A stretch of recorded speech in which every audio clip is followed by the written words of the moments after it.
So we're gonna talk about marriage, the good, bad, and the ugly.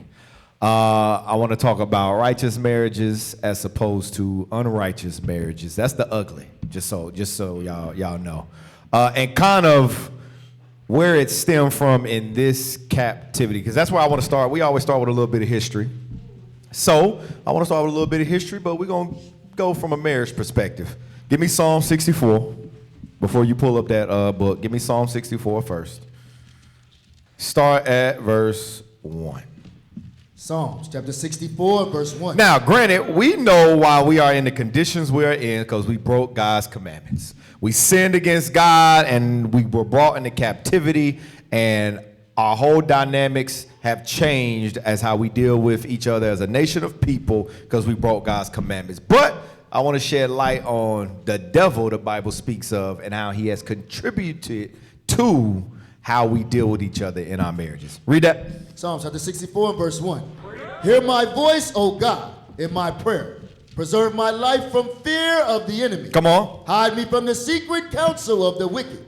This is David speaking in the spirit saying, hide me from the secret counsel of the wicked. Read on. From the insurrection of the workers of iniquity. From the insurrection of the workers of iniquity. A lot of times we'll read this and we say the secret counsel. Yes, they've done certain things with the music industry and things of that nature. They trying to divide us. They attacking us and things of that nature. But we never equate to it. That secret thing and those counsels applies to the family unit and the marriages as well, and the things that they've put in place to jack up our marriages and switch the roles of how we operate as a unit, as a husband and wife. Here's an example. Pull up the first video I had. I had it backwards. Pull up that. Play this right here. Watch this. What's crazy to me is I was reading the Willie Lynch letter, right, and it talks about the nigger marriage and how they purposefully took the black man at that time out of the household. This was their strategy. We're going to take the black man out of the household, and it's going to make the black woman raise her children in reverse roles. So she's going to be more protective of her son because she saw her husband get taken. But at the same time, she's going to raise her daughter to be strong the same way that she had to be to prepare her daughter to have to go through the possible same trauma that she went through. And their goal was raising the children in opposite roles, so it created a whole lot of strong women but weak men. They successfully executed their plan. Pause. And that's the point. They successfully executed that plan. Understand that. That's the hide me from the secret counsels of the wicked. Read verse 6. Verse 6. They search out iniquities. They accomplish a diligent search. This white man has accomplished a diligent search on how to disrupt the black and Hispanic family unit. How a husband and a wife deals with one another. How the dynamics of a marriage, they've searched out diligently to disrupt that. And that's what the sister was going into. They succeeded. Pull up the book, just in case y'all might think she might, well, you ain't never seen the Willie Lynch letter, don't know what she's talking about. This is the book she was referring to. Put it on the screen. The Willie Lynch letter and the making of the slave. Now, when you read the whole book, it goes into how they broke the man and the woman, and how they basically, a lot of slave owners was having problems with uprisings and rebellions on their plantations. So they sent in this super demon Willie Lynch to help the plantation's owner break their slaves. You gonna say something, Cap? Yeah, and people try to say that book isn't real, but Judge Joe Brown on a podcast interview confirmed that it is real. It's in the Library of Congress, where that book is, but it's not written in book form. It's pamphlets that you can open up. And what they did was just copy it down and put it in book form. But it's pamphlets that you just open up on each subject that you read about: how to make a woman over the man, how to divide the colors and all that. It's pamphlets you just pull out. So that is real. Library of Congress is just written in pamphlet form, put into book form. Right. So, Cap, that means that it's more to it. That means they dumbed it down by putting it in the book. They didn't put everything in it. So it's more to that happened to us. Hey, and for them to say that it ain't real, when you just look at black and Hispanic community, you can tell that it worked and they put it into place. And also, there's another article. I'm glad you said that I'm going to pull up in regards to this history. That shows you that they still did the same processes even leading up to today. Pull that up. This is one section from it. Like I said, it's like a 30-page book or pamphlets that go into a lot of stuff. But this in particular is what I want to touch on. Zoom in on the Negro marriage unit. Go up. Scroll over. Read that. The Negro marriage unit. We breed 2 nigger males with 2 nigger females. Then we take the nigger males from them and keep them moving and working. Say the one nigger female bear a nigger female and the other bears a nigger male. Both nigger females being without the influence of the nigger image, frozen within independent psychology, will raise their offspring into reverse positions. Damn. The one with the female offspring will teach her to be like herself, independent and negotiable. We negotiate with her, through her, by her, and negotiate her at will. The one with the nigger male offspring, she being frozen with subconscious fear for his life, will raise him to be mentally dependent and weak, but physically strong. In other words, body over mind. And that's what you see in society today. That's how you know it practiced and it worked. They go back up, scroll back up. They raised them to be in reverse positions. Read that part that says, will raise their offspring. Will raise their offspring into reverse positions. And that's why you see strong, independent women and weak, effeminate men. Yeah, they might be big, tough, and buff, but they mentally weak and effeminate. This is what happened to us in slavery. Go back to Psalm 64, read verse 6 again. Psalms chapter 64, verse 6. They search out iniquities. They accomplish a diligent search. It says they search out iniquities. They accomplish a diligent search. Now, watch this. Drop that. Give me that right there. Some of y'all might have seen this because y'all might have thought Willie Lynch was just, it's made up. They pulled some of the same practices into today. I want to scroll down. Many of y'all have heard of the behavioral sink. We brought it out. I ain't going through the whole thing. I just want to go down to number 4. Number 4. Yep, right there. 4.1. This was a psychologist similar to how Willie Lynch operated. This man did a test on rats. To see, he did a test on rats, put them all in one place to see what would happen. And that was used to what you see what the projects are today and how Esau does certain things. But watch this. Read that. 1.1. 4.1. Social breakdown. Overcrowding led to a breakdown in social structures. Mice became more aggressive and their interactions became increasingly hostile. Mothers abandoned their young and infanticide became rampant. Do you see that in the black community today? Yes. Read on. 4.2, violence and aggression.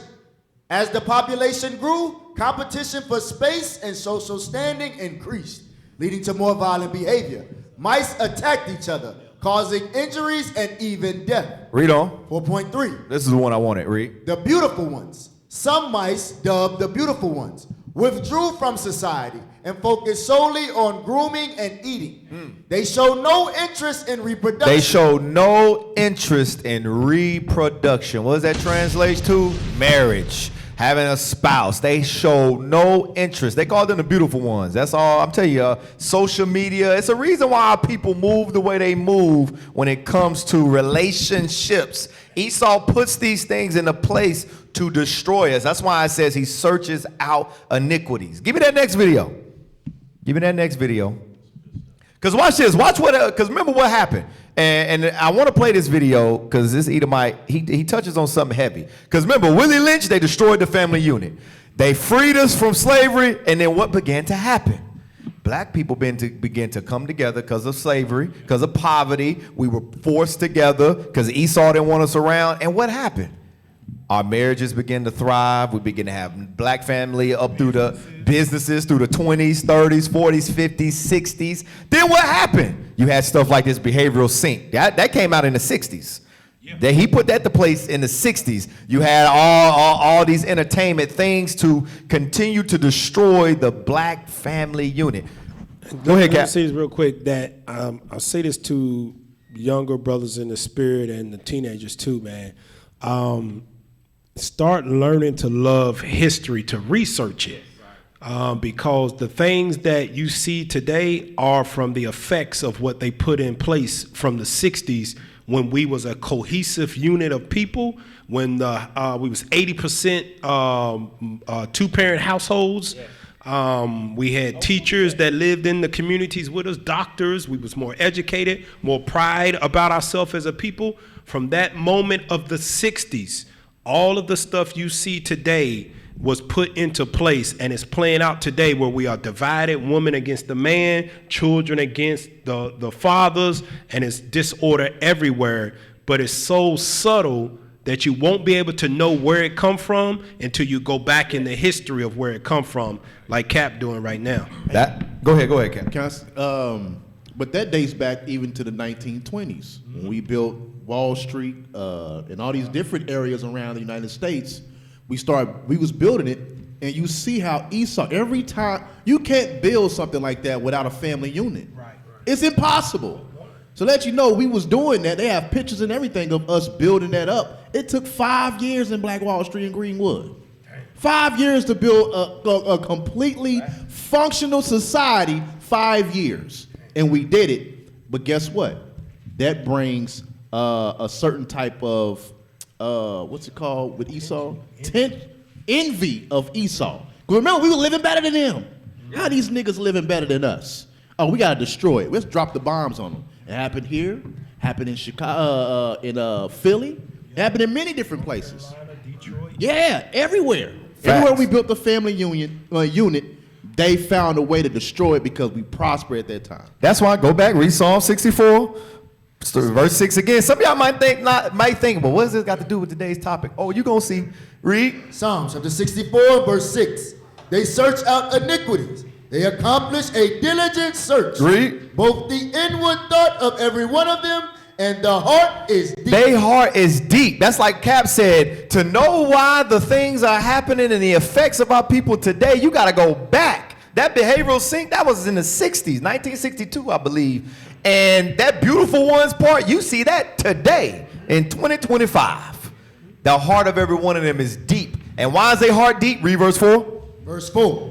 That they may shoot in secret at the perfect. That's why we are the perfect, that they may shoot in secret at the perfect. It is to destroy the black and Hispanics, to keep us destroyed as a nation of people. And Esau understands where it starts. It starts with the husband and it starts with the wife. Watch this. Play this video right here. Pull it up. The great source of American concern about the family during the early 1960s involved the black family. Pause. He said the great concern about the go back, play it again. These Negroes? In case you didn't hear him. The great source of American concern about the family during the early 1960s involved the black family. Pause. He said the great concern about families in the 1960s was the black families. Why would the black families be of concern in the 1960s to white America?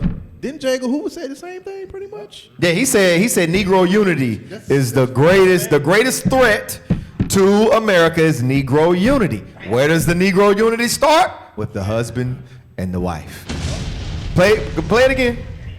Great source of American concern about the family during the early 1960s. Now pause. This is a professor with a PhD. He was speaking. He was being interviewed.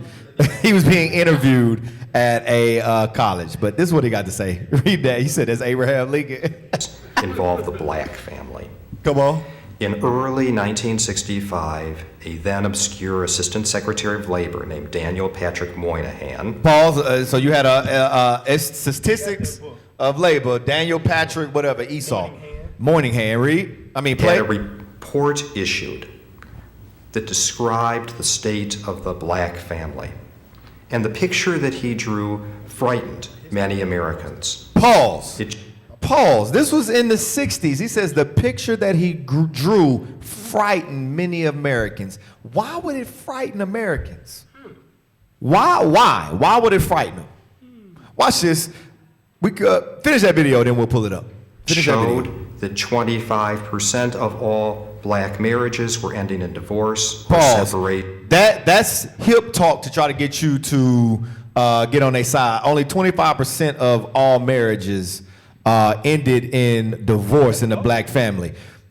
According to Esau, that's high, but you got to understand they're basing it off the number of people that are married. And I'm gonna get the statistics in a second. That's why you gotta understand the heart of every one of them is deep. They are wise to do evil. But why would they be frightened at marriages in the 1960s in the black community? Get that next image. This is why.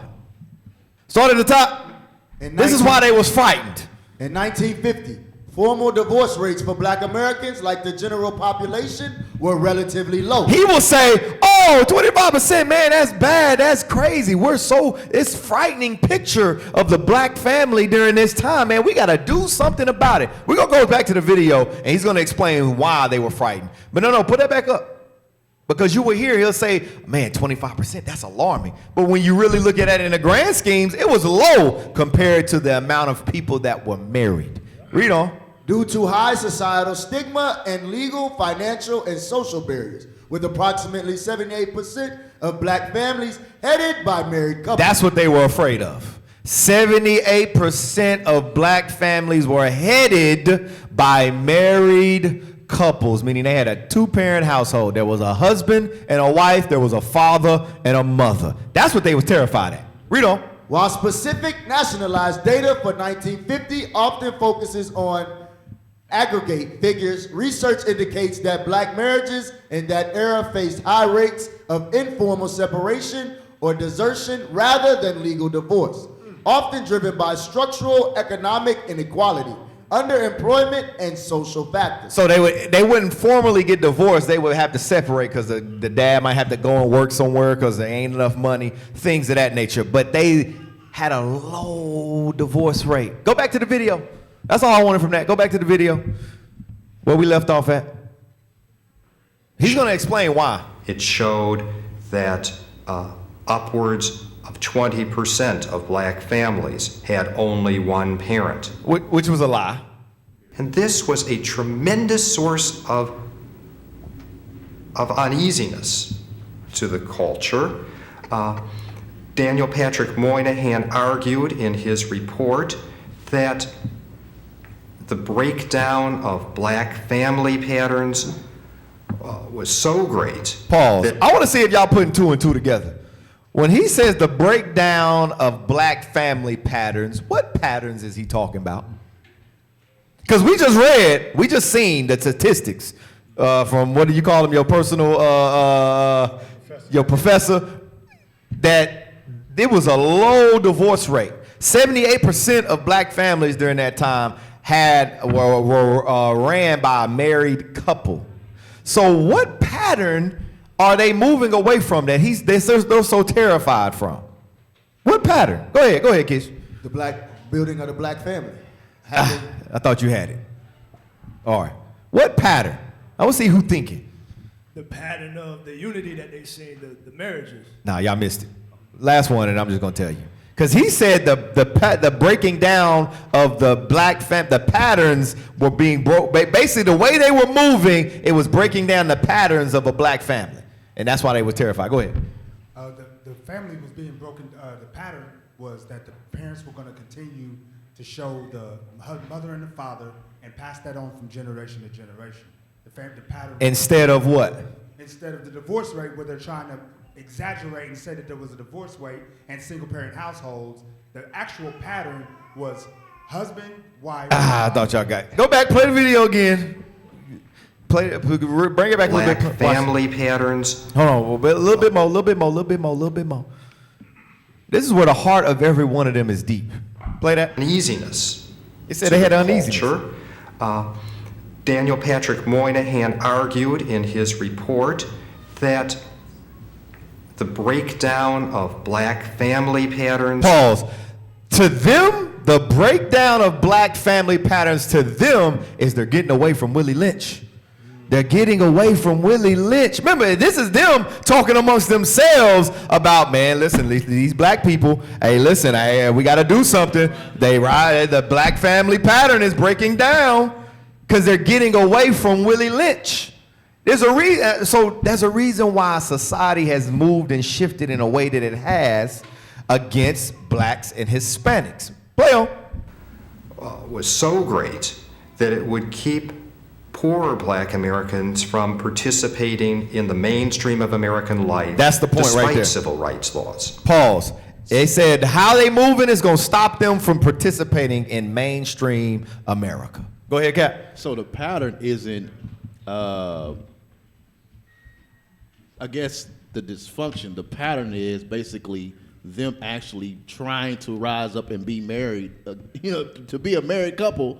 That's the pattern they're trying to break. That's the pattern they try to break. That's why shortly after, in the 1950s, 1960s, you had what? You had welfare come into place that separated the family. You couldn't have the father in the house. You had WIC. You had the crack epidemic, the drugs, which now all these people, you had crack babies coming all over the place. Then you go into the 90s, you had the entertainment industry with the gangs and all this stuff pushed to do what? To disrupt and disconnect the Section family 8, yeah. Section union. 8 was hit. Section 8 was heavy. Section 8 was heavy. Now, some of y'all might be thinking, what does this got to do with marriage?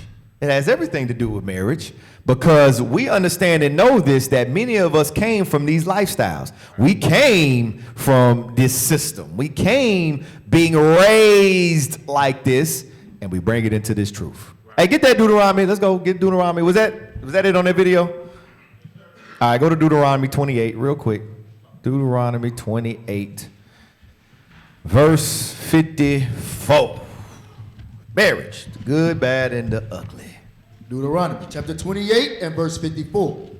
So that the man that is tender among you and very delicate, his eyes shall be evil toward his brother. And that's what's happened. Our eyes has turned evil towards our brother, read. And toward the wife of his bosom. And towards the wife of our bosom. You see that through society. And that's what I was bringing out with all that. Because in the 50s and 60s, obviously we loved our women because they were the most married. They had the lowest divorce rate. Esau said, no. They breaking away from the pattern. We gotta auto-correct and get them back to hating one another. And guess what? Many of us, he succeeded, like the sister said, he succeeded in what he was doing, and we don't even realize it, and we bring it in here. We bring it into this truth. We bring our old ways, how we've been conditioned and how we've been raised into the truth. So, read that verse again. Verse 54. So that the man that is tender among you and very delicate, his eyes shall be evil toward his brother. Come on. And toward the wife of his bosom. And toward the remnant of his children, which he shall leave. Which he shall leave. You see that in society. And that's what Esau wants. That's how Esau wired us to what? For a black man to do what? Be a whoremonger and knock up and leave. Think about it. We are the only community and the only society where we glorify the term baby mama, baby daddy. I had to look it up. Hey, give me the image. So to show that I'm going back a little bit, to show that Esau succeeded and with the Willie Lynch, like the sister said, you seen in the 50s, the marriage rate was 78%. Now look at it today. Approximately 29% to 33% of black adults in the U.S. are currently married. Is married. We went from 78 to 29 to 33. That shows he put his stuff into power and into practice, and he succeeded. Read on. A figure that has risen slightly from a low of around 29%. And it was lower than that. It's raised up slightly, but it was 29%. Read. In 2010, but remains significantly lower than the 48% of all Americans who are married. Roughly half of black adults have never been married. All right, that was it. Drop that. Now give me the baby daddy. The term baby father or baby daddy is commonly used in the black community. It's commonly used in the black community. You don't hear it in the Asian community. You don't hear it in the Caucasian community. You don't hear it in the African community. It's to the point they won't even give that title to nobody else but us. Yes. What's that dude named Elon Musk? That dude got kids everywhere. Y'all ever heard of him being married? You ever heard him being referred to as a baby daddy? They won't give the term to them. They specifically only designate that for us. That's how bad it is. Dang. Read that. Rooted in AAVE, African American Vernacular English. They even got a term for it. It's rooted in African American Vernacular English. Dang. Go ahead. And Caribbean, to describe the biological father of a child with whom the mother does not have a formal, marital, or committed cohabitating relationship. Dang. Read. It distinguishes a co-parent. Because you might think baby daddy, and we know why we use the term. Because nobody calls an active father or like your husband a baby daddy. So when we use that term, we know why we use that term. And GPT is about to explain why we use that term. Go ahead. It distinguishes a co-parent or non-present father. A non-what? Present father. That's what we just read in Deuteronomy 28. And he shall leave. We've became baby daddies.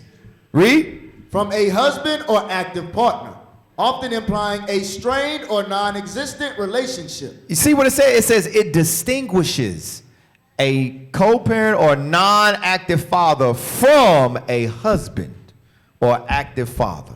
They've turned us from husbands to baby daddies. That's what we have become in society. Read on.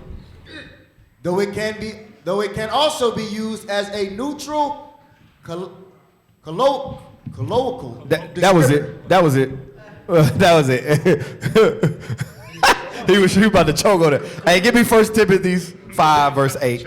1 Timothy chapter 5 and verse 8. Come on. But if any provide not for his own, and especially for those of his own house, he hath denied the faith. When we come into this truth, we can't move like this anymore.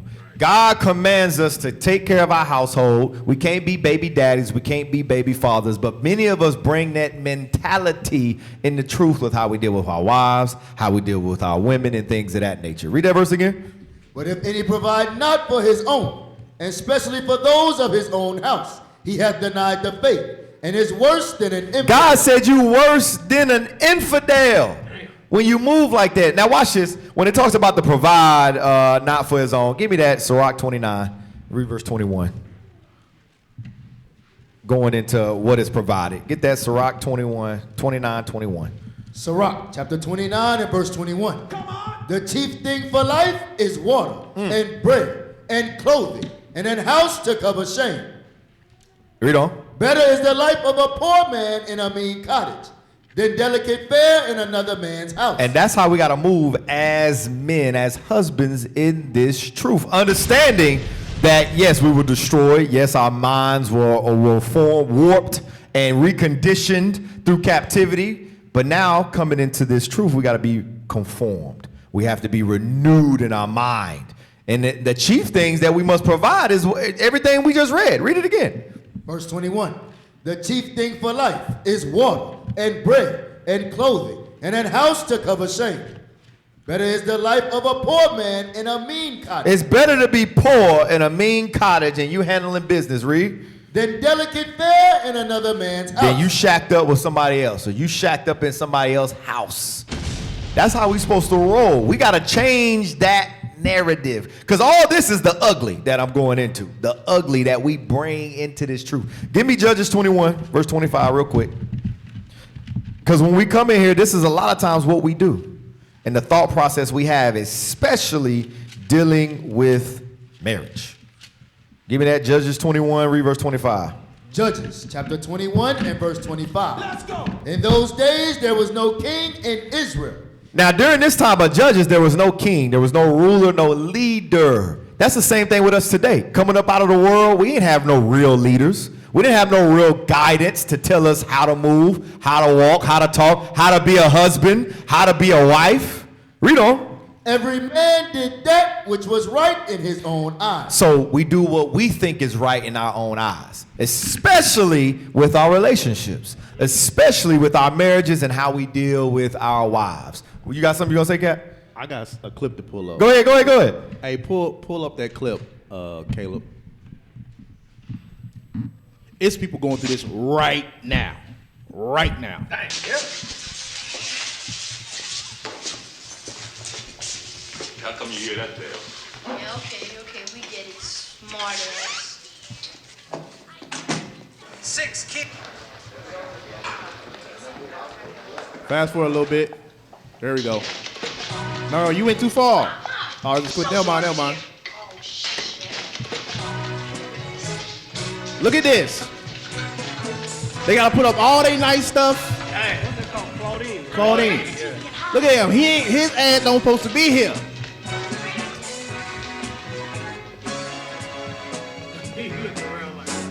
He don't know what's going on. Mom,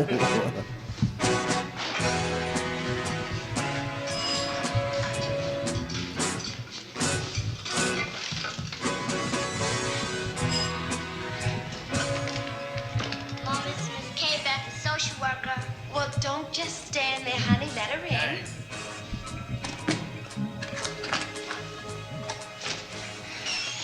Miss K back. Hi, kid. Hi, you, Miss K-Back. Hi.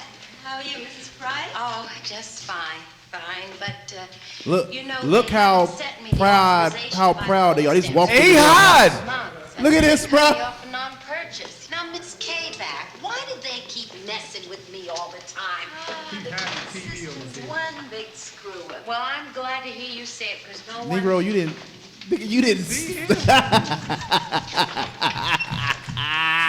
You're the gentleman that's been keeping company here. Oh, no, ma'am. I'm just a garbage man. Oh, well, may I have your name, please? Simpson. First name? That's my first name. Oh, your surname? X. Simpson X what? Simpson X. That's it. You've heard of Malcolm X? I'm Simpson X. Hey, see, listen. I want to ask you something. You're supposed to give aid to dependent children. Hey, pause it. But think about it. Going back, the psychological effects that this has. You think a man gonna constantly keep putting up with this? Can I read? No. Can I read Go you ahead. the plot? Go ahead. So this is the plot of this movie, because this was happening back in the 70s or before that. It says Claudine Pierce, a 36-year-old mother trying to support her children on a low income while dealing with welfare, which limits her ability to date without risking benefits. That's the plot of this movie. That happens right now. Negro, you got to get up. You can't just sit here and. This is crazy, bro. Or now how it happens is, oh, that's just my side dude. Yeah, that's just side piece. That's just, all we doing is wham, bam, thank you, ma'am, and I'm out. That's it. We became baby mamas and baby dads. Ain't gonna mess up my benefits. Ain't gonna mess up my benefits. So what does this produce? It produces boyfriend and girlfriend. It does not produce marriage because they're scared to risk the benefits. This is why they become baby mamas. I can get all this benefit. I can get child support for these kids, and I ain't got to do nothing. I'm straight. I don't need nobody. I don't need a man. Hey, get Proverbs 3 and 7, because now we try to be ignorant to the psychological effects that this has had on us, and we bring these attributes right through these doors, right up in here. Read that. Proverbs chapter 3 and verse 7. Because we just read in Judges where every man did that which was right in his own eyes. Watch this, read. Be not wise in thine own eyes. Come on. Fear the Lord and depart from evil. And that's what we must do. We must not be wise in our own eyes. It's okay to acknowledge that, you know what, I didn't grow up with a father figure. I don't know the first thing when it comes to how to have a healthy marriage, to have a good, because I'm going to go into the good and the bad. Because it's the title is the good, bad, and the ugly. We talking about the ugly right now. The good and the bad is the righteous, healthy relationship, because in every relationship there's good and there's bad. There's ups and there's down, but it's all in righteousness. We're going to get on that. But it's okay to acknowledge, I don't know the first thing, because we understand and know Esau has destroyed us as a nation of people. Give me Deuteronomy 24. I'm still dealing with the man. Deuteronomy 24, because with that, being wise in our own conceits, and going after our own understanding, this is the spirit we have. Read that. Deuteronomy 24, start at verse 1. Deuteronomy chapter 24, verse 1. Now, granted, we know and understand that Moses, because of the hardness of our hearts, allowed this. But I'm reading this to show you the mindset and the mentality that the man had that we still bring in here today. Same thing we read in Deuteronomy 28. As to why there's a term called baby father and baby mama, baby daddy. Read that. When a man hath taken a wife and married her, and it come to pass that she find no favor in his eyes, because he hath found some uncleanness in her, then let him write her a bill of divorcement and give it in her hand and send her out of his house. So for any reason whatsoever, they can decide, you know what, I don't want her no more. I'll write her a bill of divorce and send her on her way. That's the any uncleanness. Now watch this. It's going to show you really what it was. Read on. And when she is departed out of his house, she may go and be another man's wife. She can go and get another man. Read. And if the latter husband hate her. If what? If the latter husband hate her. That's the point. That is what it is. It's hate her. That goes back to Deuteronomy 28, what we just read. The husband that is tender and delicate among you, his eye shall turn evil towards the wife of his bosom. And that's the spirit that you see. And that's the same spirit you see today amongst us. And we bringing it from the world. Because at one point in time, we wasn't like that in the 50s and the 60s. We began to what? Love our wives. Build families and build communities. Esau came in and said, no, we got to change that up. Willie Lynch, you remember Willie Lynch? We got to get him back to that. Now we back to what? And you see it. We hate our women. And that's why we move a certain type of way out of the hatred we have that we've been conditioned to be. Read on. And if the latter husband hate her and write her a bill of divorcement and giveth it in her hand and sendeth her out of his house. Because think about what it does to be with a woman, lay down with her, send her on her way. And now she goes and gets with another man. Watch this. Get Leviticus 19, verse 29. Watch this. Understanding the effects, the psychological effects behind. Read that behind this. Leviticus chapter 19 and verse 29. Come on. Do not prostitute thy daughter to cause her to be a whore. So the scriptures let us know, do not prostitute thy daughter to cause her to be a whore. Now we understand because of the hardness of our hearts, Moses allowed this. But a woman was never meant to jump from rod to rod to rod, to sleep with more or be with more than one man. That's why the scripture says, do not prostitute thy daughter, what? To cause her to be a whore. Read. Lest the land fall to Lest whoredom. the land fall to whoredom. Because when a woman goes from man to man to man, psychologically, she's changed. She is different. She, it's scientifically proven, science proved it. I couldn't find the clip. But the DNA is altered when you go from man to man to man. That's why a lot of y'all sisters have a lot of crazy spirits. Esau, right. Esau called them a lot of mental disorders and psychological disorders, but it's spirits because of going from man to man to man. Give me Deuteronomy 23. Saying the same thing. 23:17. Deuteronomy chapter 23 and verse 17. Watch this. There shall be no whore of the daughters of Israel. God said there should be no whores of the daughters of Israel. Newsflash, if you slept in more than one man in your lifetime, you were a whore. Now, you might have used to been a whore, but you can repent now. But if you slept, I know it's hard for people to hear that. And like, dang, no, if you slept, same thing with a man. Same thing we're whoremongers. Whoremongers make, whores come from a whoremonger. A whoremonger is what made you a whore. Now, that's biblical. God said it should not be like that. Read that again. There shall be no whore of the daughters of Israel. Now watch this, read. Nor a sodomite of the sons of Israel. Why you think them two are together? It says, there shall be no whore of the daughters of Israel, nor a sodomite of the children of Israel. Because a lot of you single women, those are the whores. If you're a single mother because you were a whore, and now you're raising a sodomite child. That's what you see. That's Willie Lynch. Raise them to be weak. Raise them to be docile. All these affect us as a nation of people. Understand that. Watch this. Give me Sirach 26. Give me Sirach 26. The side effects of all this, the psychological effects of our actions and how we were raised in the world, we bring it into this truth. I'm telling you. You see it with the men, you see it with the women too. Sirach 26, Start at verse 7. Sirach, chapter 26 and verse 7. Come on. An evil wife is a yoke shaken to and fro. Dang, it says an evil wife is a yoke shaken to and fro. Come on. He that hath hold of her is as though he held a scorpion. It says he that have hold of her is like he held a scorpion. Y'all might think, dang, that's crazy. Watch this. Pull that video up. Y'all tell me if this ain't a scorpion or not. Yeah. Play that video. Pause it. Pause it. Who got, keep it on the screen. It says, who got her pregnant? That is a valid question.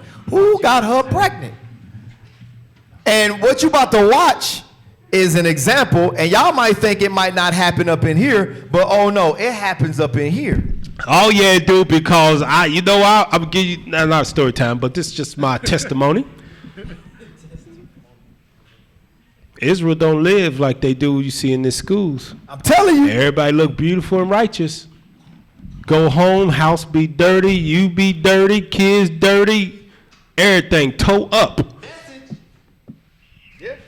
So when he says this is how you live, yeah, some of y'all live like pull it back up. Some of y'all like it. So now some of y'all wear pajama pants at home. Hey, I gotta say this. Some of y'all might be offended. I don't care. Sisters, the bonnet is for when you go to sleep. It's to protect your hair whenever you go to sleep. It is not a fashion accessory. It is not. Black woman, it is not a fashion accessory. It is meant to protect your hair when you go to sleep. So it's meant to be, think about it.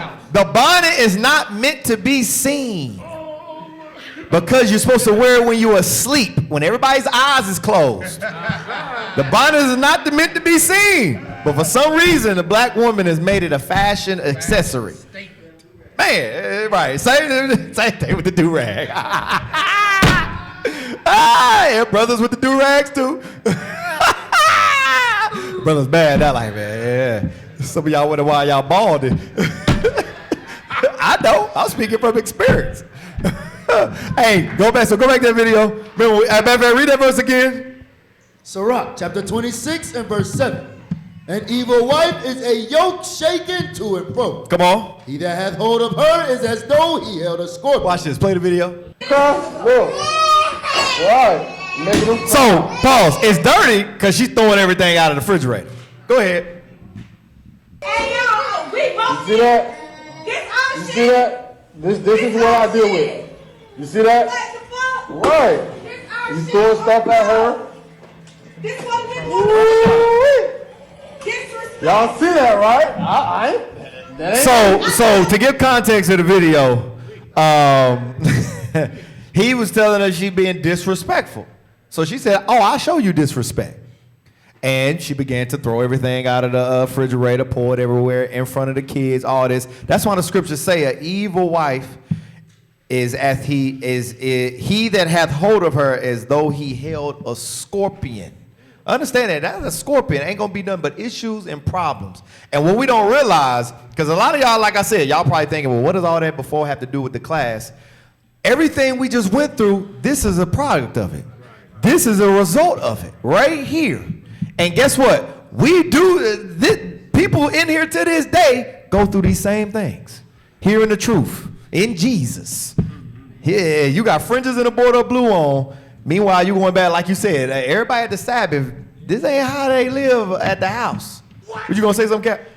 It's gotten to the point, though, Cap, and it's something we don't talk about often, that it's been women that wanted to give up their kids to the system or whatever the case may be, or abortion, and never consider the father at all. And the system would allow them to have that type of autonomy to do that. My body, my choice. Yep. They don't even consider the father no more anything. It's bad, bro. All of this is what they say, the Willie Lynch letter, that the woman is good for what? Group economics. Great for economics, and that's what they displaying. Go ahead, play it. Put it back up. Right. This is disrespect. She allow her kids to be disrespectful to me, and she want me to take them places. I'm not putting up with it. Sorry. And this is what she does when she don't get her way. This is the way she does when she don't get her way.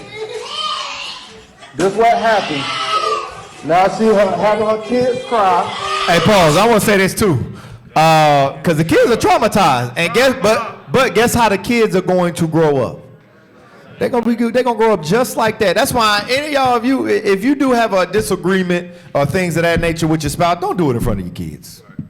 Send your kids to the next room. Tell them to get up out of there. Go somewhere else. Leave. Do whatever. Nobody should be fighting and arguing like that. This is the ugly right here. But many of us do in this truth because we haven't acknowledged the fact that, okay, I got some trauma I'm dealing with as to why I'm dealing with my marriage and my relationship like this. Go ahead, Cap. That goes back to the clip that you showed, the dude like Abraham Lincoln, about the pattern. Yes. This is the pattern they're used to. This is the pattern they want. Yeah, this is what they want. This is what Esau wants. This is good economics for Esau. This right here, this is good for society. When he said the pattern, they're breaking away from the pattern, this was the pattern he was talking about they were breaking away from.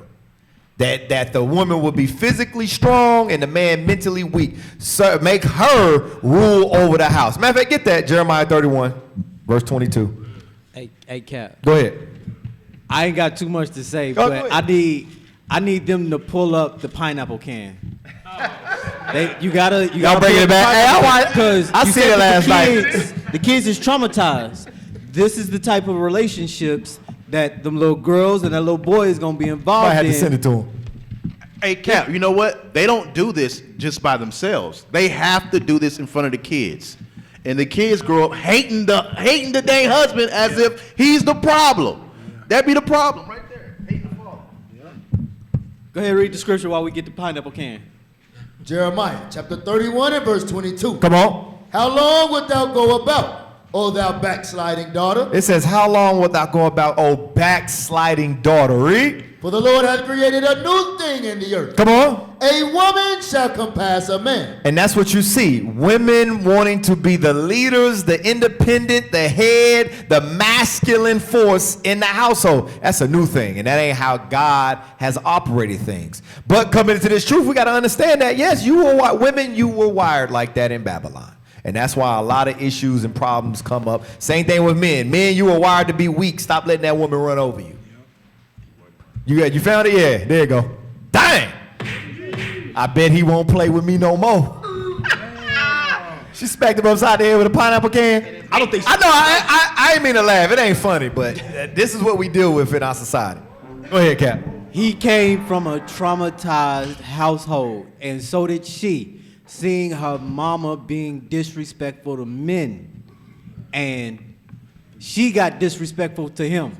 And he hold it thinking about life. Like, how did he get himself in this situation? Pineapples. Boy, I tell you what, brothers going to be afraid of that thing from now on. Go ahead. Hey, give me, go back to Sirach 26. But we don't realize, dang, hold on, pull that up. I just seen it. Dang, pull that up. Pull it up. Just pull it up. It caught my eyes. I got to see it. Both of them. And then this is what happens. This is what you see. This is what happens in a relationship. I'm telling you, this is what happens. Because we still got past traumas in the world, things we dealing with in our own spirits that we ain't dealt with and acknowledged, and then we bring it into this truth, and now this now y'all both in jail. And Cap, go ahead. After they make bond, they finna call us and be like, hey, can y'all counsel us? This is the ugly. Understand this, and the ugly, there should never be the ugly in an Israelite marriage. Never. Fatality. Anytime it's the ugly, Satan is in the midst. It ain't what God joined together.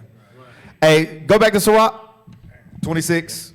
Sirach chapter 26. Jump down to verse 10, Verse so you 10. get the context. Read. If thy daughter be shameless, keep her in straitly. Read. Lest she abuse herself through over much liberty. So it's talking about the daughter. Read.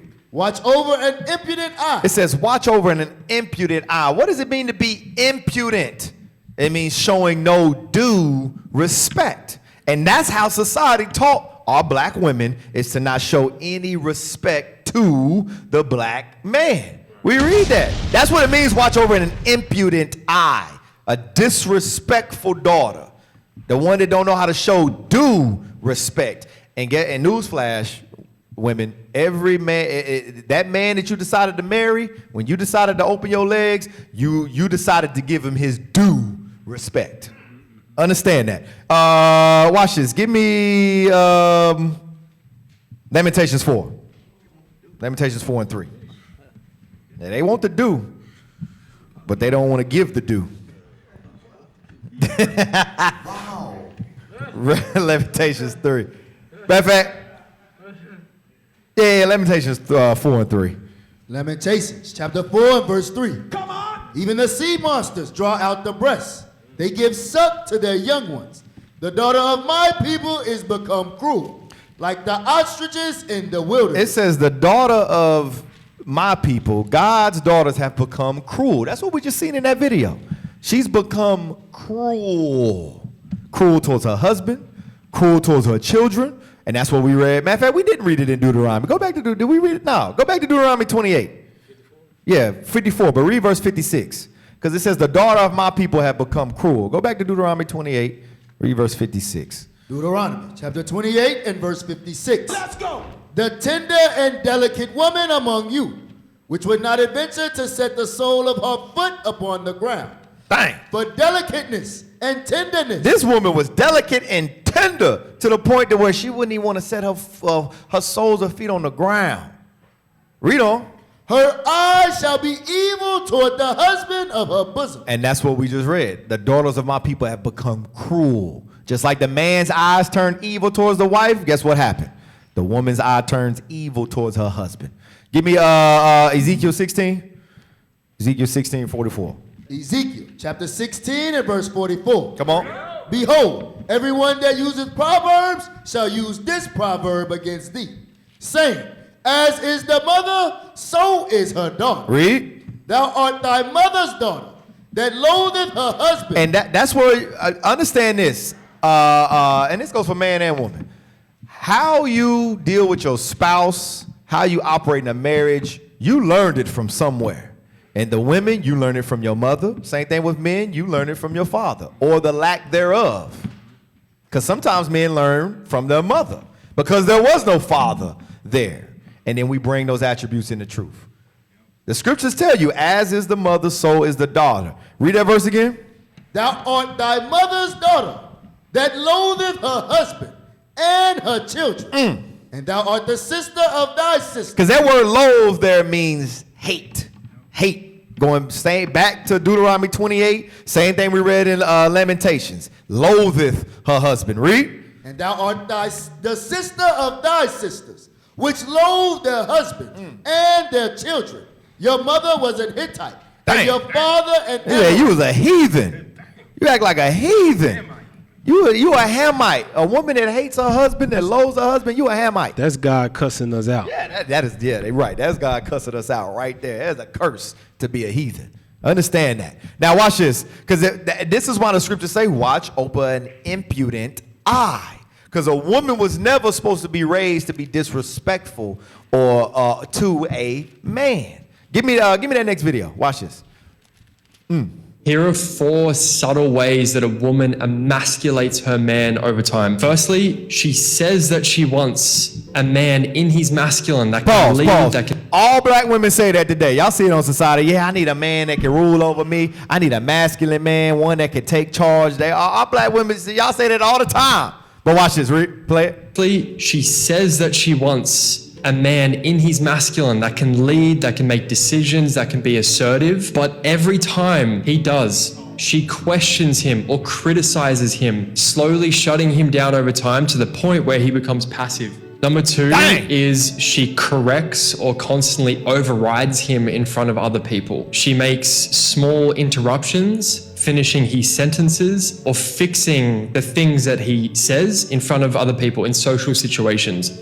Publicly shaming him, basically. What this is telling him is, I don't trust your competence. And over time, he shrinks or just disengages. Number 3. Were you about to say something, Kat? Yes. Go ahead. So I finished this book this month. I posted it in our chat. It's called The Way of a Superior Man.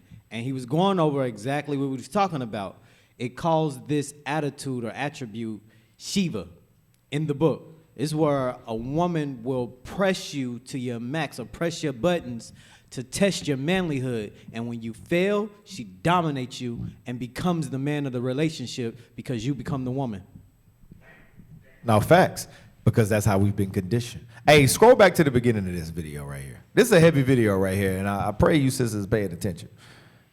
Play that. Here are 4 subtle ways that a woman emasculates her man over time. Firstly, she says that she wants a man in his masculine that can lead, that can make decisions, that can be assertive. But every time he does, she questions him or criticizes him. Pause. Slowly. How many of you men's wives do that to you? See, ain't nobody gonna raise their hand right now. They gonna look over there. Dang, well, we got hands in here. And the reason why our women do that, I'm telling you, a lot of stuff that we deal with and we go through is subconscious, is psychological, is because of how Esau has conditioned and trained us. You might think something like that, man, that's just subtle. No, that is real. Go ahead. They don't want to lose the control that they have. That's what it is. Go ahead, play it. Shutting him down over time to the point where he becomes passive. Number 2 is she corrects or constantly overrides him in front of other people. She makes small interruptions, finishing his sentences, or fixing the things that he says in front of other people in social situations. Publicly shaming him, basically. What this is telling him is, I don't trust your competence. And over time, he shrinks or just disengages. Number 3 is relating to him like a boy, not a man. The greatest form of control is having a little boy under your care than a man that's able to stand on his own 2 feet, because at least that way he would never leave you. She uses a parental tone, constantly micromanaging him, reminding him of things, and taking care of things that he's actually capable of doing, where she's actually subtly placing herself above him rather than beside him as his mother, not his partner, playing into this power dynamic and role of taking care of this man as a form of control. And number 4, withdrawing her appreciation, but amplifying her criticism over time. This is where when he actually does things right, it goes unappreciated and unnoticed. But when he does something slightly wrong, it becomes highlighted very quickly. What this is telling him is no matter what I do, it is not enough. This collapses masculine polarity and his motivation to want to show up for her when all he feels is shut down and unseen when he's putting in effort and wanting and trying to provide. So if a man is not in touch with his power, he will allow this to happen and lose himself over time. It requires for a man to be deeply connected to himself so he doesn't step away from himself in relationship with someone who is emotionally unavailable. If a man is not in touch with... That's it. Hey, get Sirach 25, 23. Because the first two points were the heavy ones. Watch this. And let's see what the scriptures say. Read that. Sirach chapter 25 and verse 23. A wicked woman abated the courage, maketh an heavy countenance and a wounded heart. That's what we just saw. It says a wicked woman will abate the courage. That's the first thing he said. You say you want a masculine man. You say you want somebody to lead, but every time he does, you question him. You always got criticized by his actions and his decisions. That's the scriptures say that's a wicked woman that abates the courage. It says, maketh an heavy countenance and a wounded heart. Read. A woman that will not comfort her husband. That will not what? Comfort her husband. That will not comfort her husband. Because remember, the wife was created to be a help meet, a comfort, a pillar of rest. Read. In distress maketh weak hands and feeble knees. That's what he was talking about. Now you make that man weak, passive. That's what the scriptures talking about. You don't comfort your husband in time of distress. You make weak knees and feeble hands. He's passive. He's weak. Read on. Of the woman. That was it. You had something you gonna say? Yes. Give me Titus 2, please. Titus 2 and 3. Titus chapter 2 and verse 3. And I know we go over this often, but you sisters play a major role, all right? When these sisters come in off the streets, y'all gotta realize they don't know nothing. They don't know how to be a wife. Some of you sisters that been here for a while, you know how you should conduct yourself. And you should be correcting things. If you see a sister saying something crazy out in the open, You can pull up to the side like, sis, that ain't how you supposed to do that to your husband. But a lot of y'all let it go. Y'all let them do their thing, and you don't say nothing about it. And that's why they continue to do it. Same thing go for you brothers. We ain't just finna let you just do some crazy stuff just because, no, we ain't doing that. Go ahead, read that.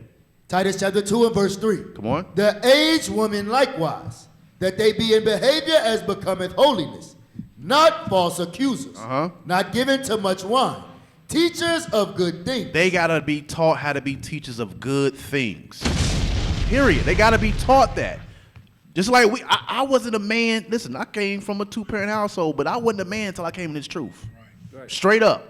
Was not a man. Not that my parents failed. It is that I didn't know how to be a man till the Bible told me how to be one. Period. Go ahead. That they may teach the young women. They may what? Teach the young women. Y'all gotta teach these women. Go ahead. To be sober. How to be sober-minded. Come on. To love their husbands. To do what? To love their husbands. How to love their husbands. They have to be taught. A lot of these people coming in single-parent households, didn't have a father in their house. They don't know how to love nobody. They don't know how to love themselves. They don't know how to love their kids. They have to be taught this. Y'all play a major role in it. When sisters come in here, it gets on my nerves when I see a new sister come in. Nobody speaks to them. We shouldn't move like that. That's crazy. The brothers, on the other hand, brothers, hey, shalom, bro. Hey, what's up? How you doing? How long you been? Sisters, they'll let them sit back there. Y'all can't be like that. They don't know anything. They trying to come out of the world. And they're trusting in you, sisters, to be there and build them up, to help them get fixed. This is a hospital. They got to be taught these things. Don't just come here and learn this for yourself. That ain't your job. Go ahead. To love their children. To be discreet. Chaste. Keepers at home. Do you think that sister in that video was a keeper at home? Heck no. She throwing all the kids' food on the ground. Ain't nothing else in there. She done used all the food stamps up for the month. And she throws it out. She don't know. Go ahead. Good. Obedient to their own husband. Be what? Obedient to their own husband. They have to be taught how to be obedient to their husband. It is a skill. Yes. It is a skill set. It's a learned skill. And learns, absolutely. Go ahead.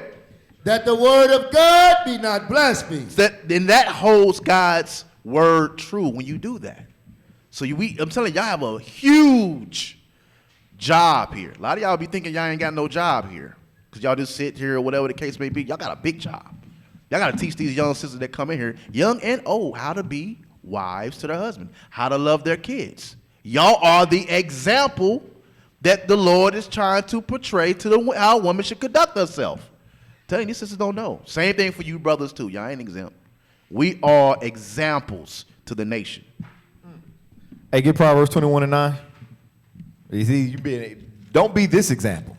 Proverbs 21:9. Proverbs chapter 21 and verse 9. Come on. It is better to dwell in a corner of the housetop than with a brawling woman in a wide house. What does that word brawling woman mean? What is that going into? Brawling woman. Yakim the only one? No, right there. Zab. Hey, I almost forgot you. Oh, it means she's contentious. She's battling. She's against everything that you say. Right. That's what it's going into, a contentious. Well, some of y'all might have a little highlight part in your Bible where it says woman of contentions. That's what it's going to. It is better to dwell in the corner of a housetop than a woman they just nag. That's a woman that obeys the courage. Understand, sisters, y'all ain't to be like that. Yeah, in the world, society taught you that yes, it's okay to speak up and I can say this and say that and I can, have an opinion. Not that you can't have an opinion, but sometimes you need to just be quiet. Be quiet and let the man lead. Watch this. All right, that's it on that. Drop that. Now, watch this. Give me 1 Corinthians 7:28.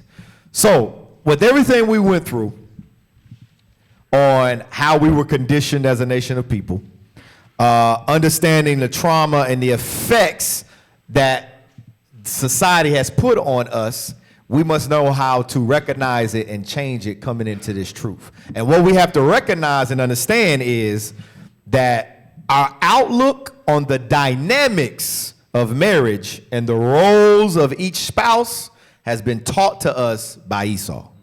Understand that. I'm going to say it again. The dynamic, our outlook, how we see the dynamics of marriage and the roles of each spouse has been taught to us by Esau. Give me Isaiah 29, verse 13. Then we're going to Corinthians.